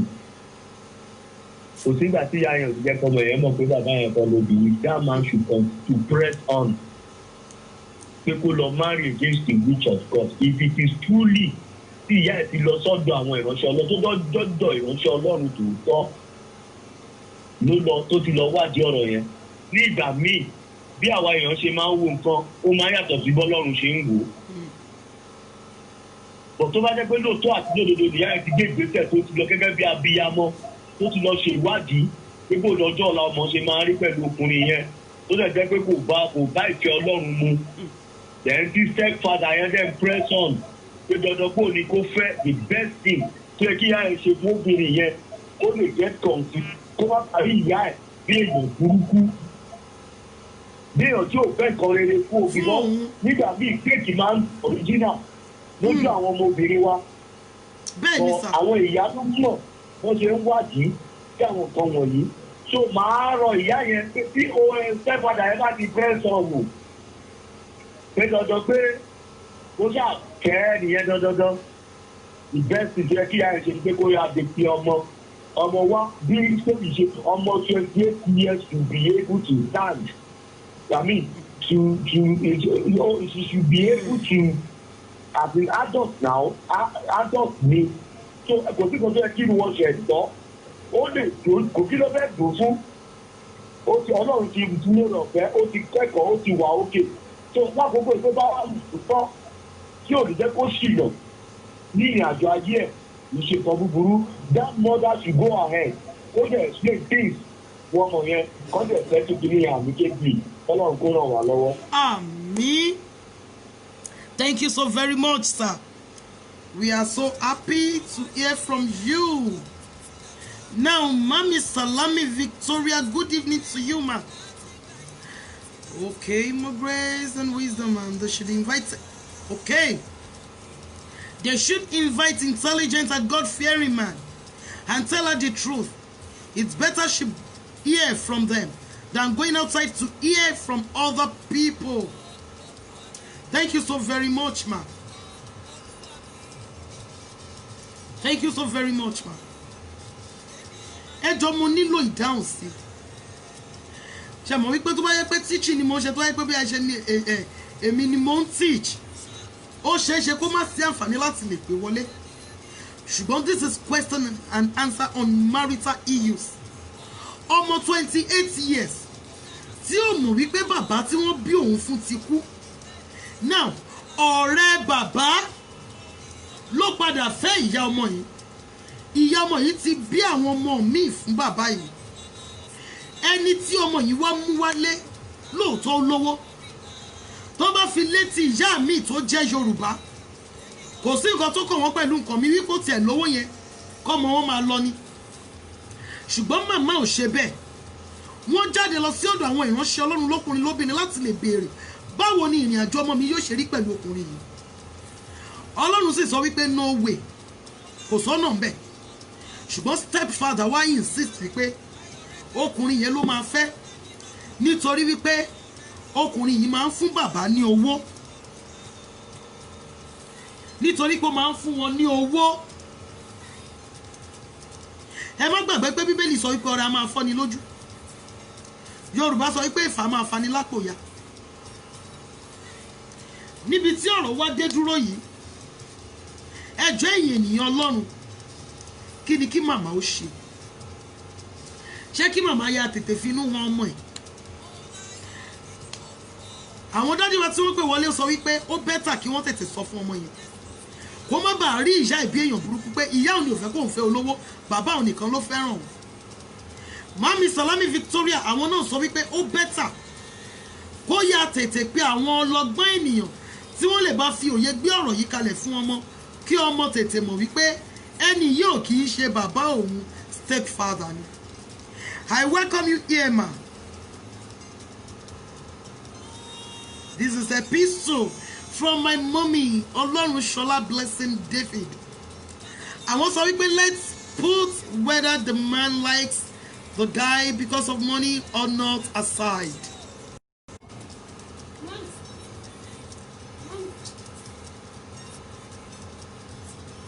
One, the mother should have told the lady long ago about her late father, because there is no way she won't know about it later. Take for instance, if she wants to marry, won't the mother inform the late husband's family about it? The lady in question is the one that will stay with the man for life. So if truly the guy is not for her, she shouldn't marry the guy. Parents will leave their children. Sorry. Parents will leave their children no matter how long they live on earth. And if any of you comes up later in life, she would be the one to face it. Thank you so very much, ma'am. My darling sister, Mide Grace, Thank you so very much. I am so happy to have you here this evening. And this is what we are treating now. Ìyá kan wà, àkọ́bí wọn ó ti pé 28 years ní Saturday tó kọjá August 8. Now, ìgbà tí ọmọ yẹn wà ní inú wọn ní oyún oṣù mẹ́rin ni bàbá ọmọ yẹn kú. Ìgbà tí wọ́n wá bí ọmọ, ọ̀rẹ́ bàbá ọmọ bá kọ ẹnu ìfẹ́ sí wọn, wọ́n gbà fún. Ọmọ tí wọ́n mú ọkọ wálé, ọkọ tó mú wálé ẹ̀mí Ọlọ́run sọ wípé no way. Bàbá yìí sọ wípé òun gan ló máa fẹ́ pé torí pé ó lówó. Ìyá sọ wípé torí pé bàbá yẹn ní owó, ó máa ń fún bàbá ní owó. Àwọn wá sọ pé àwọn ò fẹ́ kí ọmọ wọn ṣìgbé. Ṣé kí àwọn pe ọmọ wọn káwọn sọ fún wípé ẹni tó mọ̀ sí bàbá yìí kọ́ ni bàbá ẹ̀. Ẹ jọ̀ọ́ ẹ bá mi dá sí ọ̀rọ̀ yìí. Mami Salami Victoria, when you marry wrongly, your heaven is by grace. It's better to write. Mo máa ń sọ̀rọ̀ yẹn dáadáa. Tó bá ti ṣì mú nínú marriage láti lè make heaven ẹ̀ á ní agbára o. Torí gbogbo àwọn má ṣe nínú ìgbéyàwó lẹ́nìyàn máa ṣe. If care is not taken, àwọn méjèèjì máa divorce ara wọn nígbà tí Bíbélì sọ wípé Ọlọ́run kórìíra ìkọ̀sílẹ̀. Torí nígbà míì tí wàhálà bá dé, bóyá obìnrin tí ọkọ náà, I will never support any woman to stay in any marriage tí wọ́n ti ń ná domestic violence more against ẹ̀. Nítorí ọ̀pọ̀lọpọ̀ àwọn obìnrin ni wọ́n ti rí ikú ẹ látàrí irú nǹkan báyìí. Just today I read something on social media. Obìnrin yẹn ti bí ọmọ mẹ́rin, ọkọ ẹ̀ dẹ̀ pa á. Ọkùnrin yẹn pa á, ó dẹ̀ tún pa ara ẹ̀. Àwọn ọmọ àkọ́bí wọn ò sì ju ọmọ 8 years. Àwọn ọmọ mẹ́rin yẹn wọ́n dà wọ́n sádánwò. Ṣé nínú ayé tó jẹ́ pé kò sí àwọn tó ní ìbẹ̀rù Ọlọ́run ò tó nǹkan mọ́. And you begin to hear so many things tí wọ́n máa ṣe sí àwọn ọmọ yẹn tó bá yá. Like, ṣé mi ni mo pàyà yín sọ́run àbẹ́ mi mo pa bàbá yín sọ́run? Ṣé nínú ayé táwọn ènìyàn ní ìbẹ̀rù Ọlọ́run sọ́kàn yìí? Tí ọkùnrin gan bá marry wrongly, tó bá choose ní tó lọ fẹ́ Jezebel's niece, tó lọ fẹ́ àbúrò Sátánì, tó jẹ́ wípé èṣù ni father in law ẹ̀, irú ọkùnrin bẹ́ẹ̀ lè má pẹ́ láyé. Irú àwọn ọkùnrin bẹ́ẹ̀ ni wọ́n forí wọn gba pààrọ̀ lọ́jọ́ ọ̀la. Ẹjọ́ ẹ̀yin mọ́mì mi ẹ̀yin dádì mi, ṣé kí màmá grandma ṣé kí wọ́n pe ọmọ wọn kí wọ́n finú wọn? Ọkọ mi ò ní bínú ni o. Ọkọ mi ò ní bínú, mi ò mọ̀ pé ó máa padà turn out to be like this. Ọkùnrin ló sọ wípé kí àwa méjèèjì kí a jọ fi ṣe awo mọ̀ sínú mọ̀ síkù wípé ká má jẹ́ kó mọ̀ wípé òun kọ́ lòun bí ẹ̀. Ṣùgbọ́n pẹ̀lú bí nǹkan ṣe ń lọ, mi ò lè jẹ́ kó fẹ́ ẹni tó lòdì sí ìfẹ́ Ọlọ́run. Yóò ilẹ̀ Yorùbá la wà á mọ báwọn ìyá Yorùbá mi ṣe ń hùwà náà. Owó nìyá mi mọ̀. At least ọkùnrin tó lè ra mọ́tò fi tọrẹ. Ó yẹ kí ìyá yẹn lè yọmọ ni wípé ọkọ rere lọmọ mi mú wálé, ṣùgbọ́n Ọlọ́run sọ wípé kò sọ́nà bẹ́ẹ̀. Ìyá yìí dẹ̀ yín sì ti pé Ọlọ́run sọ wípé kò sọ́nà bẹ́ẹ̀. Bàbá dẹ̀ ń tẹpẹlẹ mọ́ wípé dandan òun gan ló máa fẹ́. Ṣé ká sọ wípé bàbá nífẹ̀ẹ́ owó ni? Àbí ká tún wá rò ó padà sẹ́yìn wípé ibo ni ikú bàbá ọmọ yìí ti wá?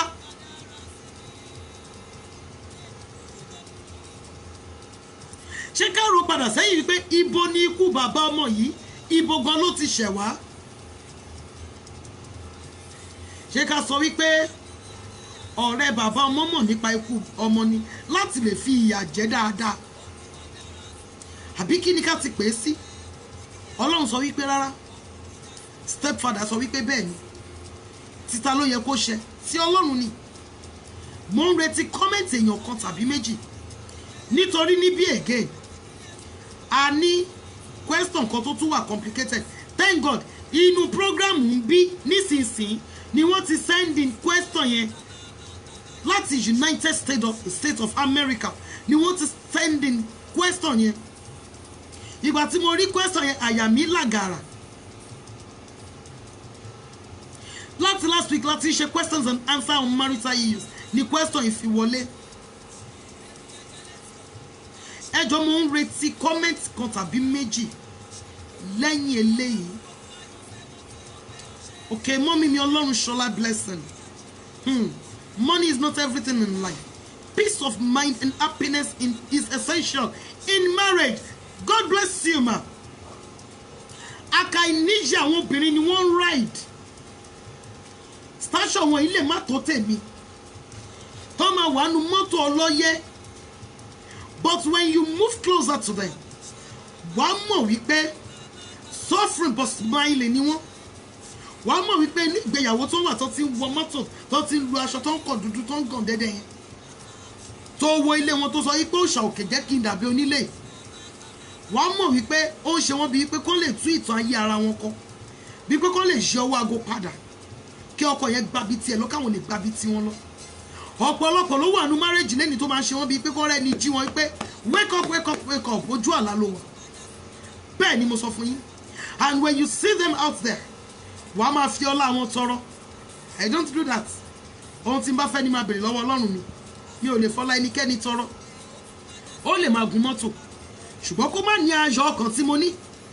Ó lè gbé ilé ara ẹ̀ lóòótọ́. Ṣùgbọ́n kó má ní ayọ̀ ọkàn tí mo ní. Ó lè kọ́ ilé ara ẹ̀. Kó ra mọ́tò ara ẹ̀. Kí ọkọ ẹ̀ kọ́lé fún. Kí ọkọ ẹ̀ ra mọ́tò fún. Kó má ní ayọ̀ ọkàn tí mo ní. Ó lè máa wọ aṣọ olówó ńlá. Kí gbogbo ayé máa pè ní mọ́mì. Kó má ní ayọ̀ ọkàn tí mo ní. Mi ò fi ọlá ẹnikẹ́ni tọrọ.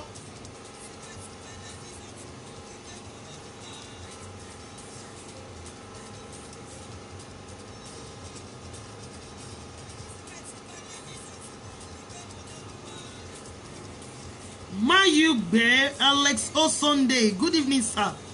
Weatherman, more grace to you. I think it's outrightly cruel for a mom to have kept such secrets for our own daughter. And that's why God is choosing this situation to bring a limelight to the daughter. Secondly, I think the death of the father should be investigated because I see no reason why the mother should got married to her late husband's friend.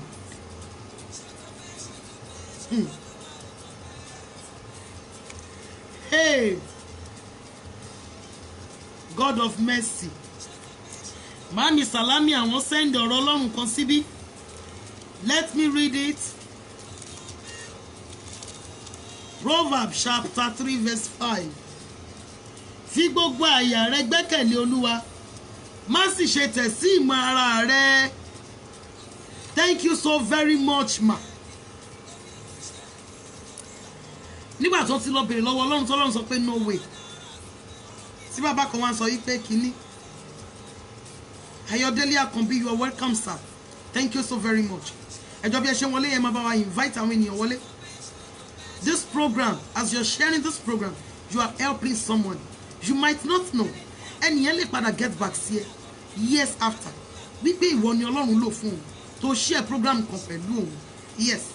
Ọlọ́run lè lò yín láti settle ilé kan ní alẹ́ yìí. Ẹni tí ò dóko bàbá oníbàbá ló sọ wípé oko bàbá òun ló pọ̀ jù láyé. So ẹjọ́ bí ẹ tí wọlé yẹn máa share program yìí láti lè ran ara wa lọ́wọ́ àti láti tún lè ran ministry yìí lọ́wọ́. Thank you so very much. Now, I want to go now to the next question. Ó dàbí wípé àwọn èèyàn wa ò fi bẹ́ẹ̀ dáhùn mọ́ lórí eléyìí ká má bàa gbára wa ní àkókò púpọ̀ jù. Question yìí wá láti ọ̀dọ̀ èèyàn mi kan láti Dubai. Is it good for wife to take money from her husband's pocket without his consent? Wọ́n ní ṣé ó dára fún obìnrin ìyàwó láti mú owó ní àpò ọkọ ẹ̀ láì sọ fún ọkọ. Wọ́n ní ṣé ó dára kí obìnrin mú owó ní àpò ọkọ ẹ̀ láì sọ fún ọkọ ẹ̀. Ìbéèrè yẹn wá láti Dubai. Ẹ jọ̀ọ́ ṣó dára? Yes or no? Ní nǹkan tí mo fẹ́ máa gbọ́ báyìí. Yes or no? Kí a lè lọ sí the last question. Ká lè lọ sí the last question for tonight. So ẹ jọ̀ọ́ torí Ọlọ́run, yes or no? Ṣé ó dára? Yes. ṣé kò dára ẹ jọ̀ọ́ yes or no, yes and no, yes and no, yes no, yes no lórí program yìí. Mami Àyànbíọ́lá Adébáyọ̀ Adéolúwa àwọn sọ wípé rárá kò dára o kí obìnrin máa mú owó ní àpò ọkọ ẹ̀ láì jẹ́ kí ọkọ yẹn ó mọ̀. Ẹ jọ̀ọ́ mo nílò ìdáhùn sí. Hey, okay, no. Thank you so very much. Mami Salami àwọn sọ wípé no. Mami Àyànbíọ́lá àwọn sọ wípé no. Oh, Mami Ọlọ́runṣọlá àwọn sọ wípé no, it is wrong. Oh, thank you so very much. Mommy Ọlọ́runṣọlá, thank you for sharing this. Thank you, God bless you. Kò ní kú ẹ̀yin nìkan. Salami Victoria Mommy sọ wípé no, wípé kò dára.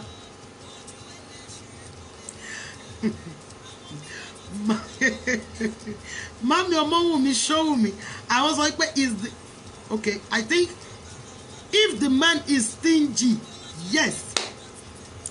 Okay o.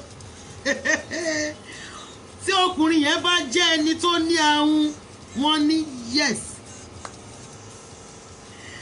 Is it good for a wife to take money from her husband's pocket without his consent? Okay, Sir Ayodele Akanbi, no, it's wrong. But the husband needs to make himself worthy by not being stingy. God bless you, sir. Okay, if the man is stingy, yes. Ha! Oh my goodness. If the man is stingy, yes. Oh my goodness. Kì í tẹ́ ṣe fún irú èmi mi ò mọ̀ ṣe. Yọkọ mi bọ́ kán bọ́ aṣọ lẹ̀ kí n máa tú ṣòkòtò. It is never in my system. Kò mọ́ mi lára. Kò mọ́ mi lára. Countless time ni mo ti fọ ṣòkòtò tí mo ti fọ owó mọ́nú ṣòkòtò nínú washing machine. So kò mọ́ mi lára. Kí ló ń wá kiri? Kí ló ń wá kiri? Your husband is stingy. See, let me tell you something. Mami Titilayo Sanusi, I am so happy to have you on this program, ma. Mommy yìí àgbàlagbà ni wọ́n. Àwọn sọ wípé rárá, it is bad. Olè ló lè ń jẹ́. Olè àfọwọ́rá, kò sí àfọwọ́rá funfun, kò sí àfọwọ́rá dúdú. Olè ló lè ń jẹ́. If you do that to your husband, olè ni ọ́. Má gbàgbé wípé Bíbélì sọ wípé tó bá rú kínkínní, tó bá rú ẹyọ kan nínú òfin, ó ti rú gbogbo òfin. So for taking your husband's money without his consent, olè ló jà.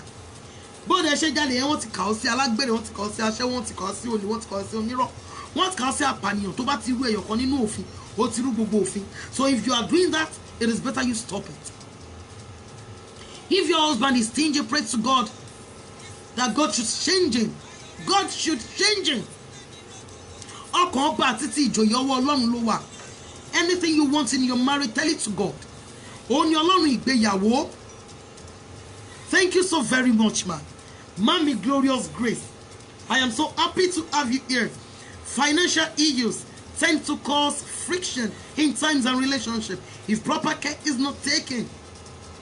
Thank you, ma. Stop taking it. Mommy mi máa ń sọ nǹkan kan fún mi. Mommy mi á ní nǹkan tí wọ́n bá ti fún ọmọ, tí ọmọ bá ti mú, olè ni wọ́n ń pè. Stop doing that to your husband. Stop doing that to him. Talk to him, tell him you need this. And oje ni ojeru ọkùnrin bẹ́ẹ̀. Ó ní nǹkan tí Bíbélì pè irú wọn, ó ní nǹkan tí ọ̀rọ̀ Ọlọ́run pè irú wọn. Àwọn ọkùnrin tí wọ́n pèsè fún ilé wọn. Bíbélì sọ wípé aláìgbàgbọ́ sàn jù wọ́n lọ. Oje ni oje wọn. Thank you so very much, ma. Oje ni oje wọn. Oje ni oje wọn. Tí òye bá yé ọkùnrin dáadáa tó ní ìbẹ̀rù Ọlọ́run, tó ní ìmọ̀ Ọlọ́run nínú ẹ̀, ó máa mọ̀ wípé òun gbọ́dọ̀ pèsè fún ilé òun. Okay, Sir Ayodele Akanbi, when I get married and my wife see money while washing my clothes, if she returns it, it's my duty to give her part or all to appreciate her sincerity. God bless you, sir.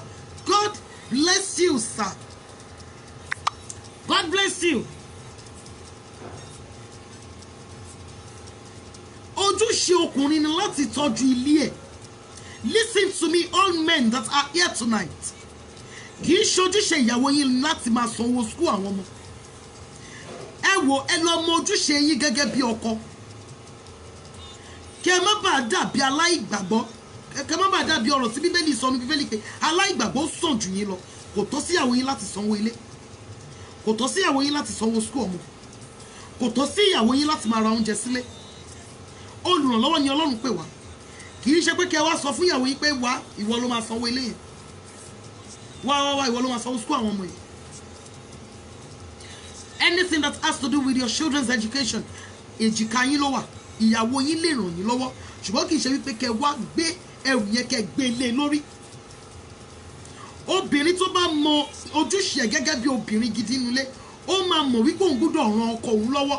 Kì í ṣe pé kó sọ ara ẹ̀ di ẹrù ìnira fún ọkọ ẹ̀.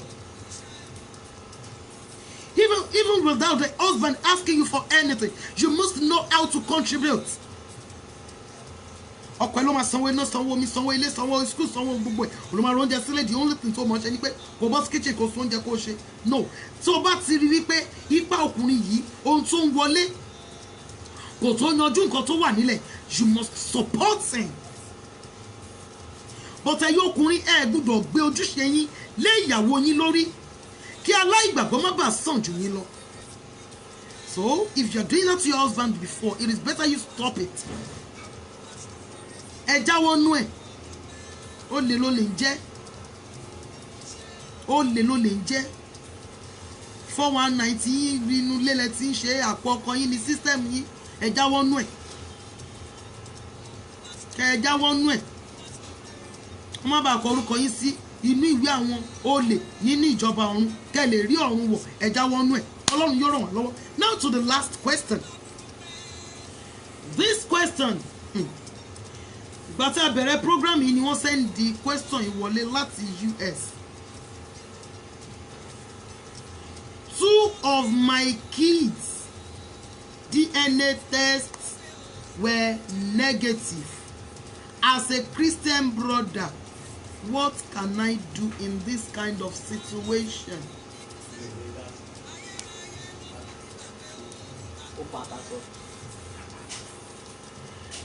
Méjì nínú àwọn ọmọ wọn nígbà tí wọ́n ṣe okay mommy glorious grace, what if they have a common purse? Does the woman need seek her husband's consent before spending from a common purse? This may be a deviation from your question. I'm Inky trying to play the devil's advocate. Mami Olorunsola sọ wípé my husband likes dropping little change anywhere at home and I will pick it and be gathering it. He knows about it. The money will later be useful even to him when he doesn't have much at hand. Thank you so very much, ma. I am shouting o. Ma Foluke Tomilayo Babalola. Ẹjọ́ torí Ọlọ́run ènìyàn Ọlọ́run ṣe ẹ gbọ́ mi dáadáa. Maybe it's the network. Bóyá network ọ̀dọ̀ yín ni. I am shouting here. Mommy mi Títílayọ̀ Ṣànúsí. Ọkùnrin tó bá ń ṣe ojúṣe will never lack good things. Yes, ma. Mami Olorunsola. Ẹ̀rín yẹn náà la máa rí. So mommy mi glorious grace. Ohun tí ẹni yìí ń bèrè ni wípé bóyá ọkọ wọn bọ́ aṣọ lẹ̀. Aṣọ tó ti dọ̀tí. Wọ́n wá tú àpò aṣọ ọkọ wọn. Àbí ọkọ wọn ti bi iṣẹ́ dé tó bọ́ra lẹ̀ tó lọ sùn. Wọ́n wá tú àpò aṣọ ọkọ wọn. Wọ́n wá bá owó ń bẹ̀. Àwọn bá kówó. Láì jẹ́ kí ọkọ yẹn mọ̀. Pé ṣé irú ìwà yẹn ṣó dáa. Pé ṣé irú ìwà yẹn ṣó dáa. Pé wọ́n kó owó ọkọ wọn ní àpò. Àbínú purse, àbínú bag, àbí anywhere. Not the account now. Wọ́n ní ṣé ó dáa. Wọ́n ní ṣé irú ìwà bẹ́ẹ̀ yẹn wọ́n ní ṣé ó dáa. oríire nítorí Olúwa dára sí mi. Èyí ló múnú mi dùn àti wípé òkìkí ọlá mi kò sí o.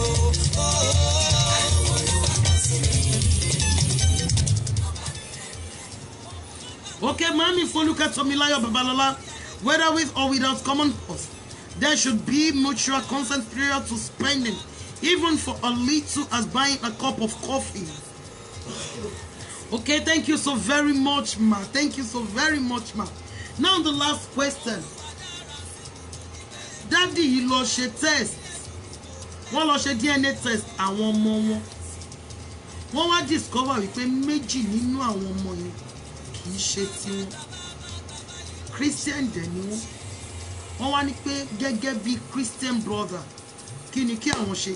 Ẹ lè pè mí wọlé sórí 08036607384 08036607384. Wọ́n ṣe DNA test àwọn ọmọ wọn. Méjì nínú àwọn ọmọ yẹn wọn ò ní ṣe tiwọn. Ẹ jọ̀ọ́ gẹ́gẹ́ bí Kristẹni kí ni kí wọ́n ṣe. Ìṣẹ̀dá mi ò máa ṣe omi ò ṣá bàbá yìí ló ń ṣe.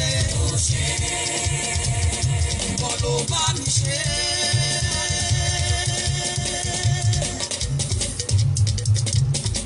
Tó lójú tọ̀tá mi. Ìwọ tó bá mi ṣe ó máa gbogbo lọ. Bàbá yìí ló ń ṣe. Mo ń retí ìpè yín. Mo ń retí kọ́mẹ́ǹtì yìí. Ọlọ́run gbogbo àwọn àlùfáà mímọ́. Bàbá yìí ló ń ṣe.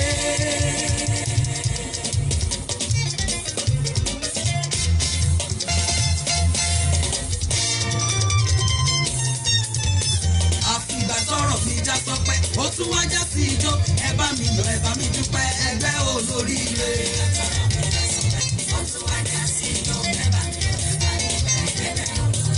Àfìgbà tọ́rọ̀ mi já sọpẹ́, ó tún wá já sí ijó. Ẹ jọ̀ọ́ kí ni kí àwọn dádì yóò ṣe. Ẹgbẹ́ olóríire. Àfìgbà tọ́rọ̀ mi já sọpẹ́, ó tún wá já sí ijó. Ẹ bá mi yọ̀, ẹ bá mi dúpẹ́, ẹgbẹ́ olóríire. Ẹ kí mi kú oríire o.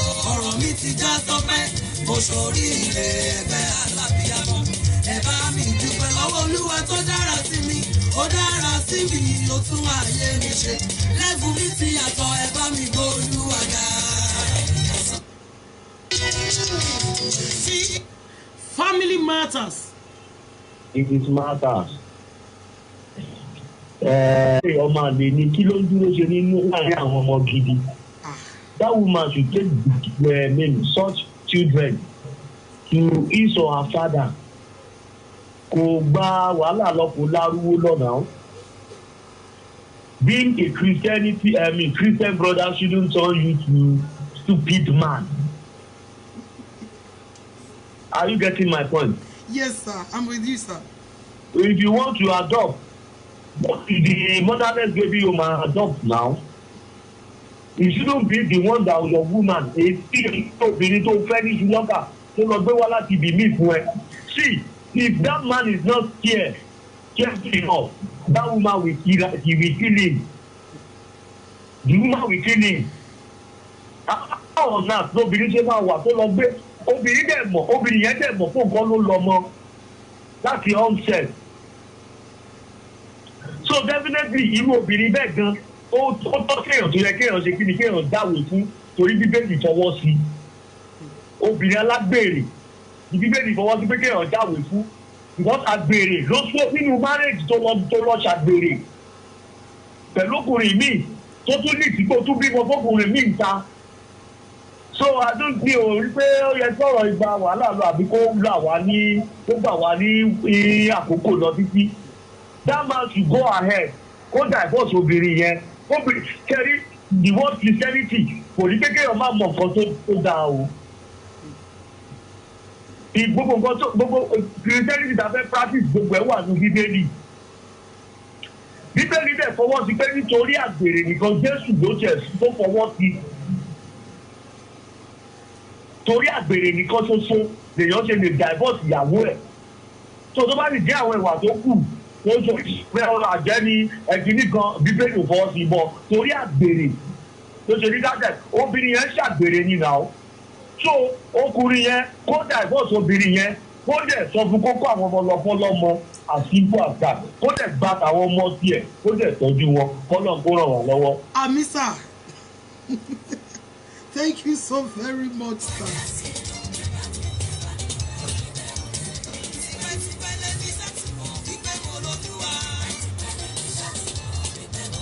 Okay? Sir Ayọ̀délé Àkànbí, àwọn sọ wípé if she agrees she's wrong and seek for forgiveness, though it might take time, I will still forgive her. If their father or fathers is alive, release them to their father. But if she's hell-bent, then I'm done with her. Mommy Glorious Grace. I also I would want to give the woman the benefit of the doubt. We need to hear a side of the story. Daddy mi Ayọ̀délé Àkànbí.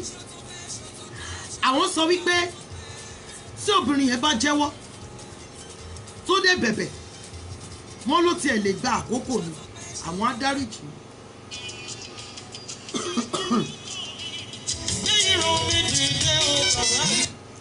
Family matters.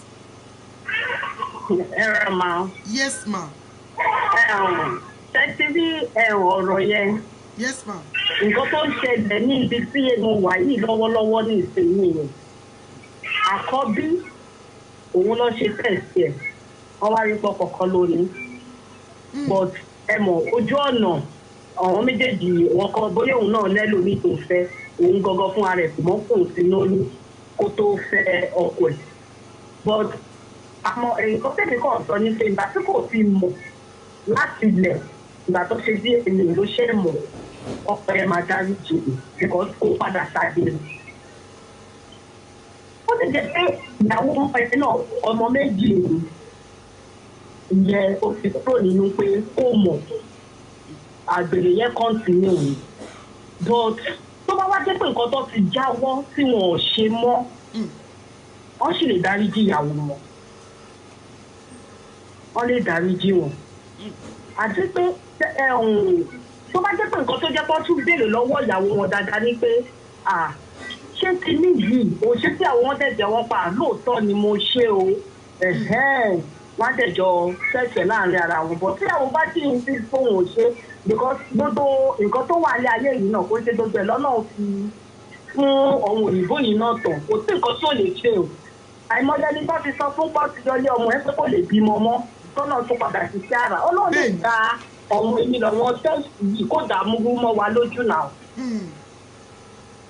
gẹ́gẹ́ bí nǹkan tèmi tún lérò lọ́nà kejì mo ò ní pé kò rí bẹ́ẹ̀ but kọ́kọ́ béèrè lọ́wọ́ ìyàwó àìmọ́ is because irú ẹni tí kíní ẹ ṣẹlẹ̀ sí òun bẹ́yìn lọ ṣe tẹ́sì yẹn fún fáwọn ọmọ ẹ̀yìn ìyàwó mọ̀ ìyàwó mọ̀ but gẹ́gẹ́ bí nǹkan tíyàwó náà wá padà sọ ó ní bó jẹ́ ẹni tóun fẹ́ tẹ́lẹ̀ because àwọn méjì lòun fẹ́ nígbà yẹn kọ́ oyún tó wọ̀ but ẹni tóun nífẹ̀ẹ́ sí lòun máa wò pa àwọn tí lóyún fẹ́ni tóun nífẹ̀ẹ́ sí i tó kọ́ tẹ̀lé àwọn ọmọ nínú tó bá jẹ́ pé o ṣàgbérí iye yìí o ṣe sí àwòdẹ jẹ̀wọ́ kó dáríjì wọn à ń ṣe ọlọ́run ọba ó ń dáríjì wá because tó bá fi wọ́n sílẹ̀ àwọn ọmọ tó kù nǹkan ta ló fẹ́ tọ́jú wọn wọ́n máa dáríjì ìyàwó wọn ni tó bá wá kọ́ńtínú àgbèrè yẹn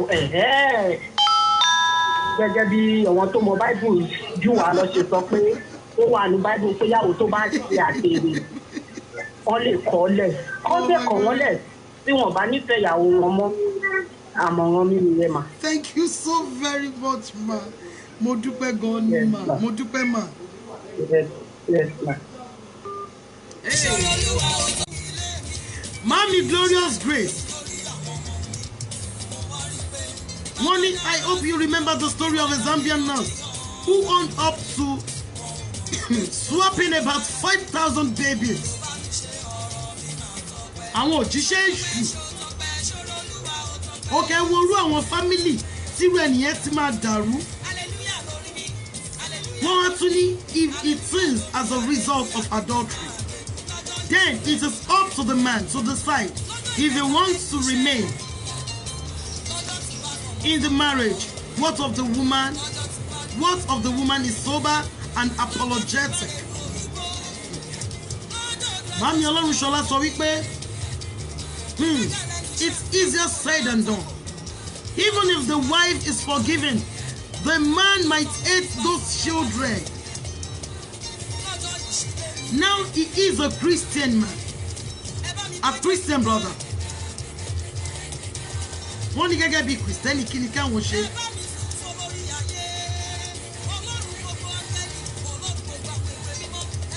Oh my goodness.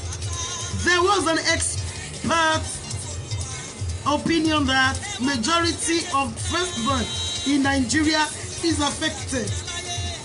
Oh my goodness. But mommy, ẹni tó béèrè question yìí wọ́n sí Nigeria. In fact, ìgbà tá bẹ̀rẹ̀ program ni wọ́n send in question wọn. Mo dẹ̀ mọ̀ wípé wọ́n ń gbọ́ wa, wọ́n dẹ̀ ṣì wà pẹ̀lú wa báyìí. Wọ́n sí Nigeria. Ṣùgbọ́n kátẹ̀wá sọ wípé àkọ́bí ó jẹ́ ọmọ bàbá ọ̀tọ̀ tí wọ́n gbé wá sí abẹ́ ẹni yìí, tí ìkejì ń kọ́, tí àkọ́kọ́ bá jẹ́ mistake, ṣé ìkejì náà tún jẹ́ mistake? Gẹ́gẹ́ bí Kristẹni, kí ni kí wọ́n ṣe? Mo ń retí ìdáhùn láti ọ̀dọ̀ ẹnìkan sí. American Association of Blood Banks believes that globally a third of all men are not the actual fathers of their presumed children.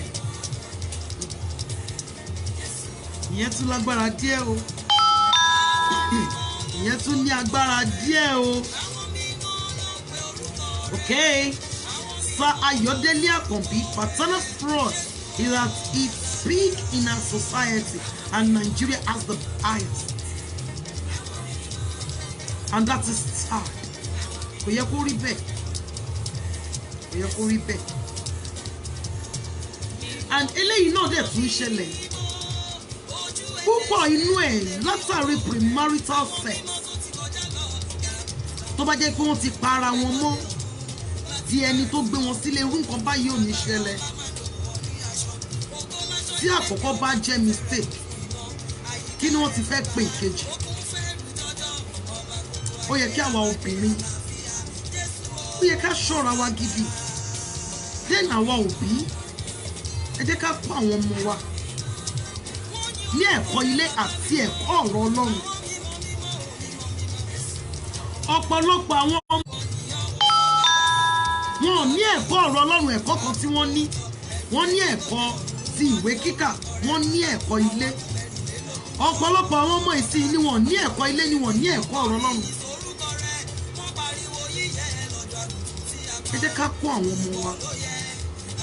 Ẹ má jẹ́ àgbàgbé wípé a máa jíyìn fún Ọlọ́run bí a ti ṣe àwọn ọmọ yìí sí. A máa sọ fún Ọlọ́run, a máa give account lórí gbogbo àwọn tí Ọlọ́run kó lé wa lọ́wọ́. Ẹ jẹ́ kí a kọ́ wọn ní ìbẹ̀rù Ọlọ́run.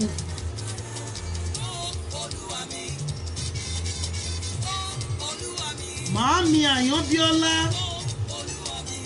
àwọn ní ká ka ìwé oníwàásù.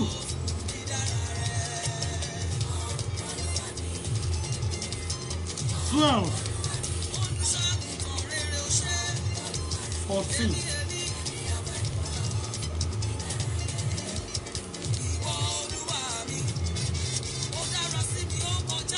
Nítorí pé Ọlọ́run yóò mú olúkúlùkù iṣẹ́ wá sínú ìdájọ́, àti olúkúlùkù ohun ìkọ̀kọ̀, ìbáà ṣe rere, ìbáà ṣe búburú. Thank you for that, ma. Mommy Glorious Grace, some people become unfaithful after marriage. They may have kept themselves just premaritally, then things fell apart after marriage. Tí irú àwọn nǹkan bí eléyìí bá ń ṣẹlẹ̀ ní àwùjọ wa, báwo la ṣe fẹ́ kí àwùjọ yẹn ní àlàáfíà? nígbà tá a bá gbọ́ ọmọ òjò fádé tá a gbọ́ ọmọ adé fòjò kí ló ṣẹlẹ̀ tá a fi ń wúrúwà báyìí láyé ìsìn kí ni àwọn obìnrin wa ń forí wọn rò ṣé kò tiẹ̀ wá sí ìtìjú mọ́ ni débi pé kò wá sí ẹni tí wọn ò lè ṣe ara wọn fún. Mommy Dara, you are welcome. We are happy to see you here. We are happy to have you here. We are so happy to have you here. Yes, ma, you are right, ma. Devil is attacking homes. Then, lára àwọn question, yes, mo rántí. Lára àwọn question tí a bèrè last week. Àwọn èèyàn ò fi bẹ́ẹ̀ dá ẹni lóhùn. So wọ́n ní àwọn wípé àwọn ò wà okay pé kí n bá wọn tún bèrè mo ti gbàgbé Ọlọ́run ló ní ìrántí.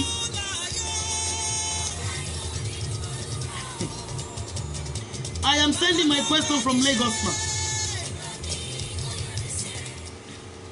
I am a married man, but I have another child outside. My wife knew after 5 years and she has not given birth for me. Though she aborted one pregnancy for me when we were dating because I was still in school then. When she heard about my child, she was so furious and she said she will kill that child, claiming that I caused her barrenness. My mother said I should divorce her but I don't want to do that because I still have some feelings for her. Wọ́n dá orúkọ wọn síbẹ̀. Níbẹ̀ ni mo fẹ́ fi àdàgbà ètò ọ̀rọ̀ sí. Oh God. Oh my goodness. May the Lord have mercy on us, on every homes. Question yẹn sọ wípé àwọn àtìyàwó wọn ti marry but kò sọmọ. Àwọn tí wá lọ bímọ síta. Ọmọ yẹn ti pé ọmọ ọdún 5, ìyàwó wọn wá gbọ́. Ìyàwó wọn sọ pé pípa ló máa pa ọmọ yẹn. Wípé torí àwọn ni wọ́n sọ òun di àgàn. Pé ńgbà tí wọ́n ń fẹ́ ara wọn ní ọ̀nà wọ́n ṣẹ́ oyún kan fún àwọn bọ̀dá yìí. Now, nígbà tí ìyá ọkọ ti wá mọ̀ wípé ọmọ òun ti bímọ.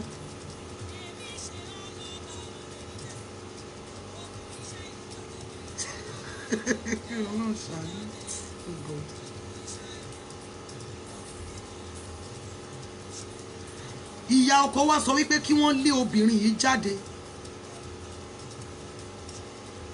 Ọkùnrin yìí wá sọ wípé òun ò fẹ́ lé jáde torí pé òun sì ní some feelings. Mo mọ̀ wípé ẹ̀yin màmí ẹ̀yin bá mi tó wà níbí báyìí ọ̀rọ̀ tó sọ níbẹ̀ yìí ó máa yé yín. I don't want to do that to her because I still have some feelings for her. Some feelings for her. Ẹ jọ̀ọ́.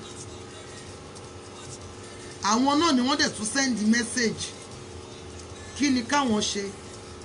Ṣé káwọn jẹ́ kó máa lọ kí ìyá ọmọ wọn lè wọlé? Káwọn ṣe nǹkan tí ìyá wọn sọ. Torí when we were talking, he said something. Thank God ó ṣeéṣe kí wọ́n máa wò mí báyìí. Wọ́n ní ṣé mo mọ̀ wípé ọ̀rọ̀ Ọlọ́run sọ wípé kí a má kọ ọ̀rọ̀ sí ẹnu àwọn òbí wa. Wọ́n ní ṣé mo mọ̀ wípé ọ̀rọ̀ Ọlọ́run sọ wípé kí a má kọ ọ̀rọ̀ sí ẹnu àwọn òbí wa. Àwọn ń wò ó pé bóyá káwọn kúkú jẹ́ kóbìnrin yìí máa lọ. Àbí kí ni kí àwọn ó ṣe? Ẹ jọ̀ọ́. Lórí question ni mo máa fi àdàgbà ètò ọ̀rọ̀ sí ní alẹ́ yìí. Ẹ jọ̀ọ́ mo fẹ́ kí ẹ bá mi dá sí. Mo fẹ́ kí ẹ bá mi dá sí. Thank God I have my answer from a man. Sir Ayodele Akanbi. The man never loved the wife in the first place. Sir, ọkùnrin ẹgbẹ́ yín ló ń bá yín sọ̀rọ̀ níbí. Wọ́n ní kò dájú wípé ẹ nífẹ̀ẹ́ obìnrin yìí gan láti ìbẹ̀rẹ̀. Wọ́n ní àwọn sì ní some feelings.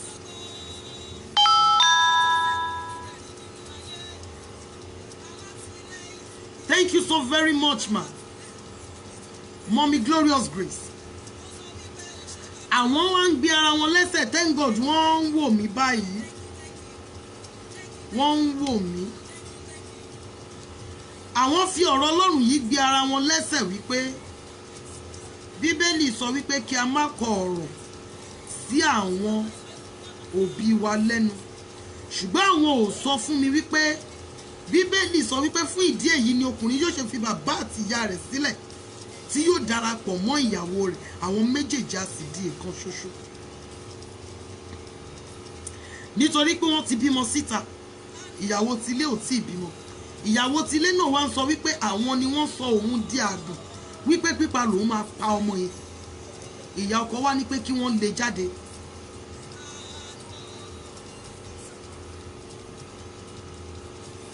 Thank you so very much, man. He said, I still have some feelings for her. Thank you, man. You either love the woman or not. Oh, she needs some feelings. Sir, ṣé pẹ́ sọ wípé ìdáhùn ti last week kò tẹ́ yín lọ́rùn tó pé mi ò pẹ́ lórí question, mi ò ní pẹ́ náà lórí eléyìí. Kẹ́mú ti wíìkì, kẹ́mú mọ́ ti last week.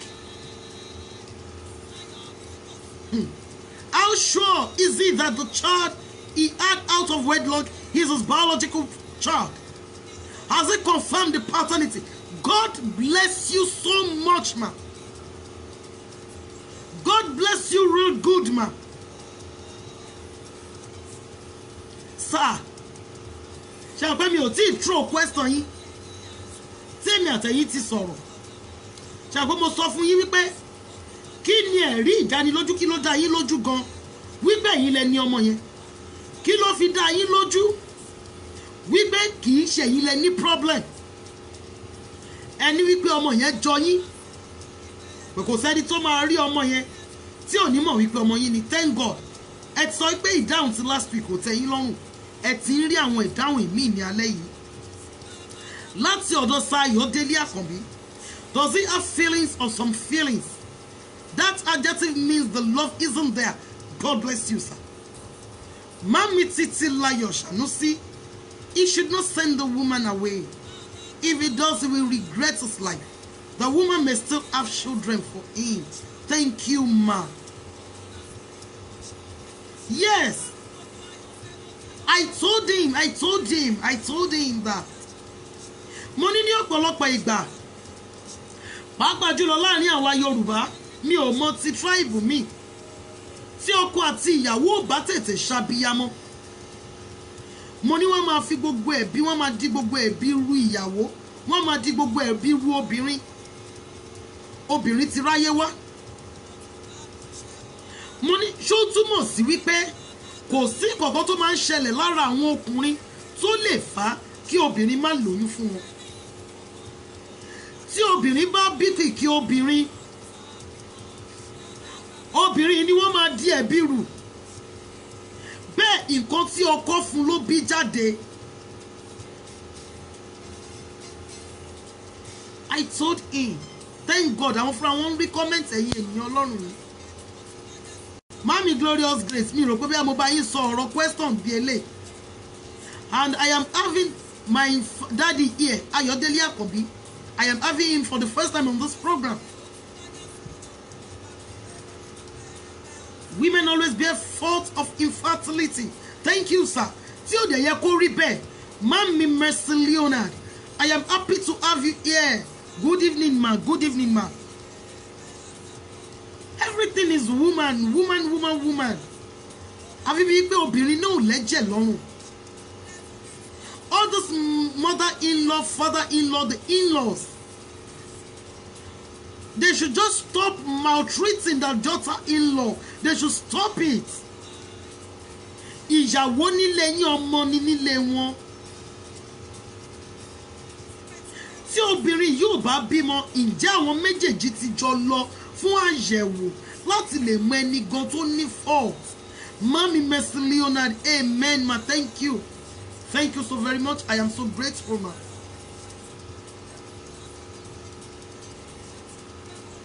Sir, this is my candid advice for you. Bí mo ṣe sọ fún yín when we were talking on phone, bẹ́ẹ̀ ni màá tún ṣe sọ fún yín báyìí. Thank you so very much, ma. Thank you. God bless you real good. Ẹ ṣé gan ni màá, mo dúpẹ́ mà.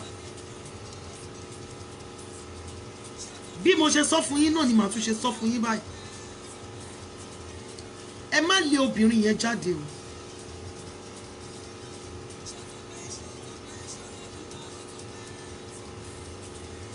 She's a woman of your youthful age. No one married her for you, so no one should help you to send her out. God bless you, sir. Mommy mi Adedara Oludia. Amen, ma. Thank you so very much, ma. Sir, don't send this woman away. Please. Give us some time. Bó tẹ̀ wá jẹ́ wípé ara ẹ̀ ní problem yẹn wà.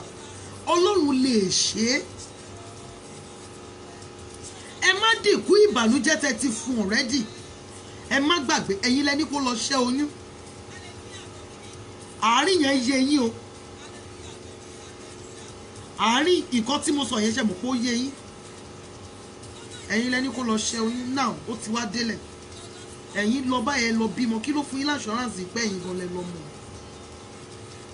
So I am begging you, please. Don't let this happen in your marriage. Ẹ má fi àyè gbarú nǹkan bí eléyìí nínú ìgbéyàwó yín. Sir Akanbi, thank you, sir.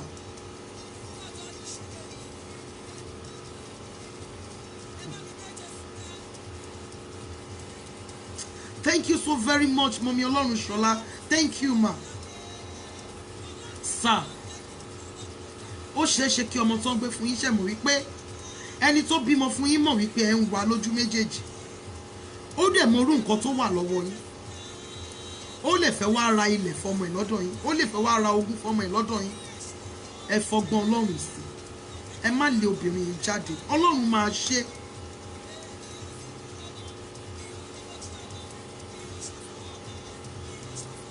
Thank you so much, ma. I am so happy this evening. Thank you, thank you, thank you. I am so happy.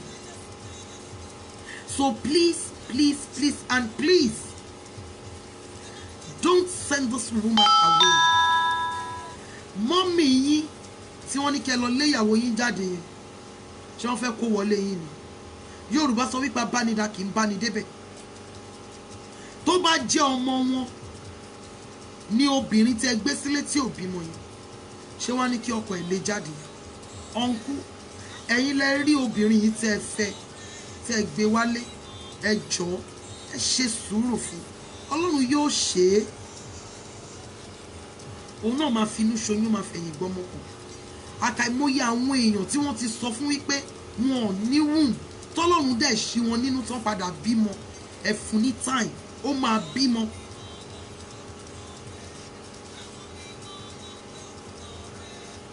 Thank you so much, ma. Mommy Rashidat, thank you, ma. Thank you, ma. Please don't send her away. Obìnrin already. Ọkọ ẹ̀ ti dàrú, kò lè. Mo sure wípé presently wọn ò ní lè think right. Now, ìyá yín tún wá bẹ̀ sí gbógun tì wípé kí ẹ lè jáde lórí kíni now.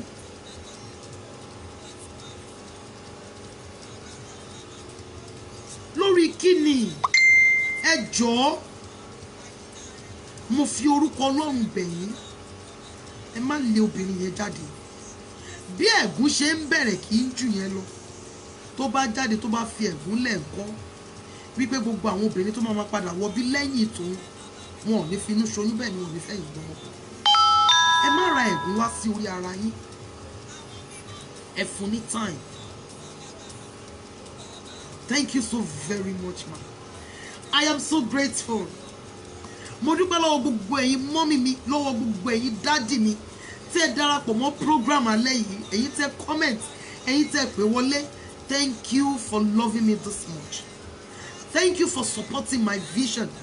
Thank you for supporting my dream. I really and sincerely appreciate you. Thank you, thank you. Mo dúpẹ́ Ọlọ́run Israeli. Abá mi dúpẹ́ lọ́wọ́ yín, abá mi bùkún fún yín. Ibi tí ẹ ti mú owó tẹ́ fi ṣe sub tẹ́ fi wo program alẹ́ yìí, Ọlọ́run mi yóò fi ọ̀pọ̀lọpọ̀ rọ́pò síbẹ̀. Mo dúpẹ́ lọ́wọ́ yín. ẹ má gbàgbé láti darapọ̀ mọ́ péjì mi altar of prayer. Altar of prayer, ẹ máa rí logo altar of prayer bí white, ẹyẹ funfun àdàbà funfun wà ńbẹ̀ pẹ̀lú bíbélì. Altar of prayer wà nínú logo yẹn. Ẹ darapọ̀ mọ́ wa ní ìdájí ọ̀la ní aago 5 ìdájí Nigerian time ní a máa pàdé Ọlọ́run nínú altar of prayer yẹn. A máa ń gbàdúrà yẹn láti ọjọ́ Monday sí ọjọ́ Friday. Command the morning, pàṣẹ fún òwúrọ̀. Ẹ̀yin náà ẹ darapọ̀ mọ́ wa ní program ti ọ̀la kí ẹ wá pàṣẹ fún òwúrọ̀ yín, kí ẹ wá wo bí Ọlọ́run ti ń dáhùn àdúrà. Àkòrí tí Ọlọ́run sọ wípé ó ṣiṣẹ́ lé lórí ní ọ̀la, Olúwa jà fún mi lọ́nà tó gbà jà fún mi. So ẹ jọ̀ọ́ nítorí Ọlọ́run, ẹ jẹ́ kí a jọ darapọ̀ nínú program ọ̀la ní aago 5 ìdájí sí aago tí Ọlọ́run bá tú wa sílẹ̀. Mo dúpẹ́ lọ́wọ́ gbogbo yín, mo mọ̀ lóore, ẹ ṣé gan ni. Thank you for doing this for God in my life, for God in my ministry. I really and sincerely appreciate your love.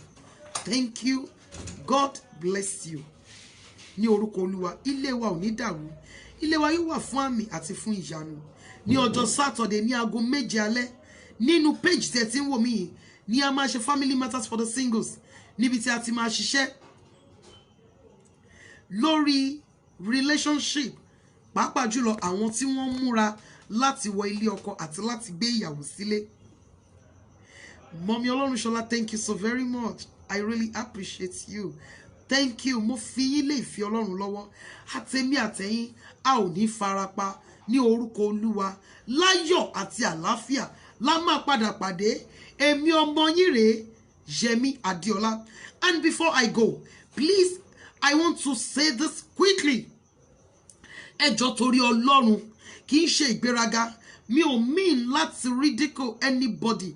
Ẹ jọ̀ọ́ ẹ má pè mí màmá Family Matters. Ẹ má fún mi ju nǹkan tí mo lè jẹ.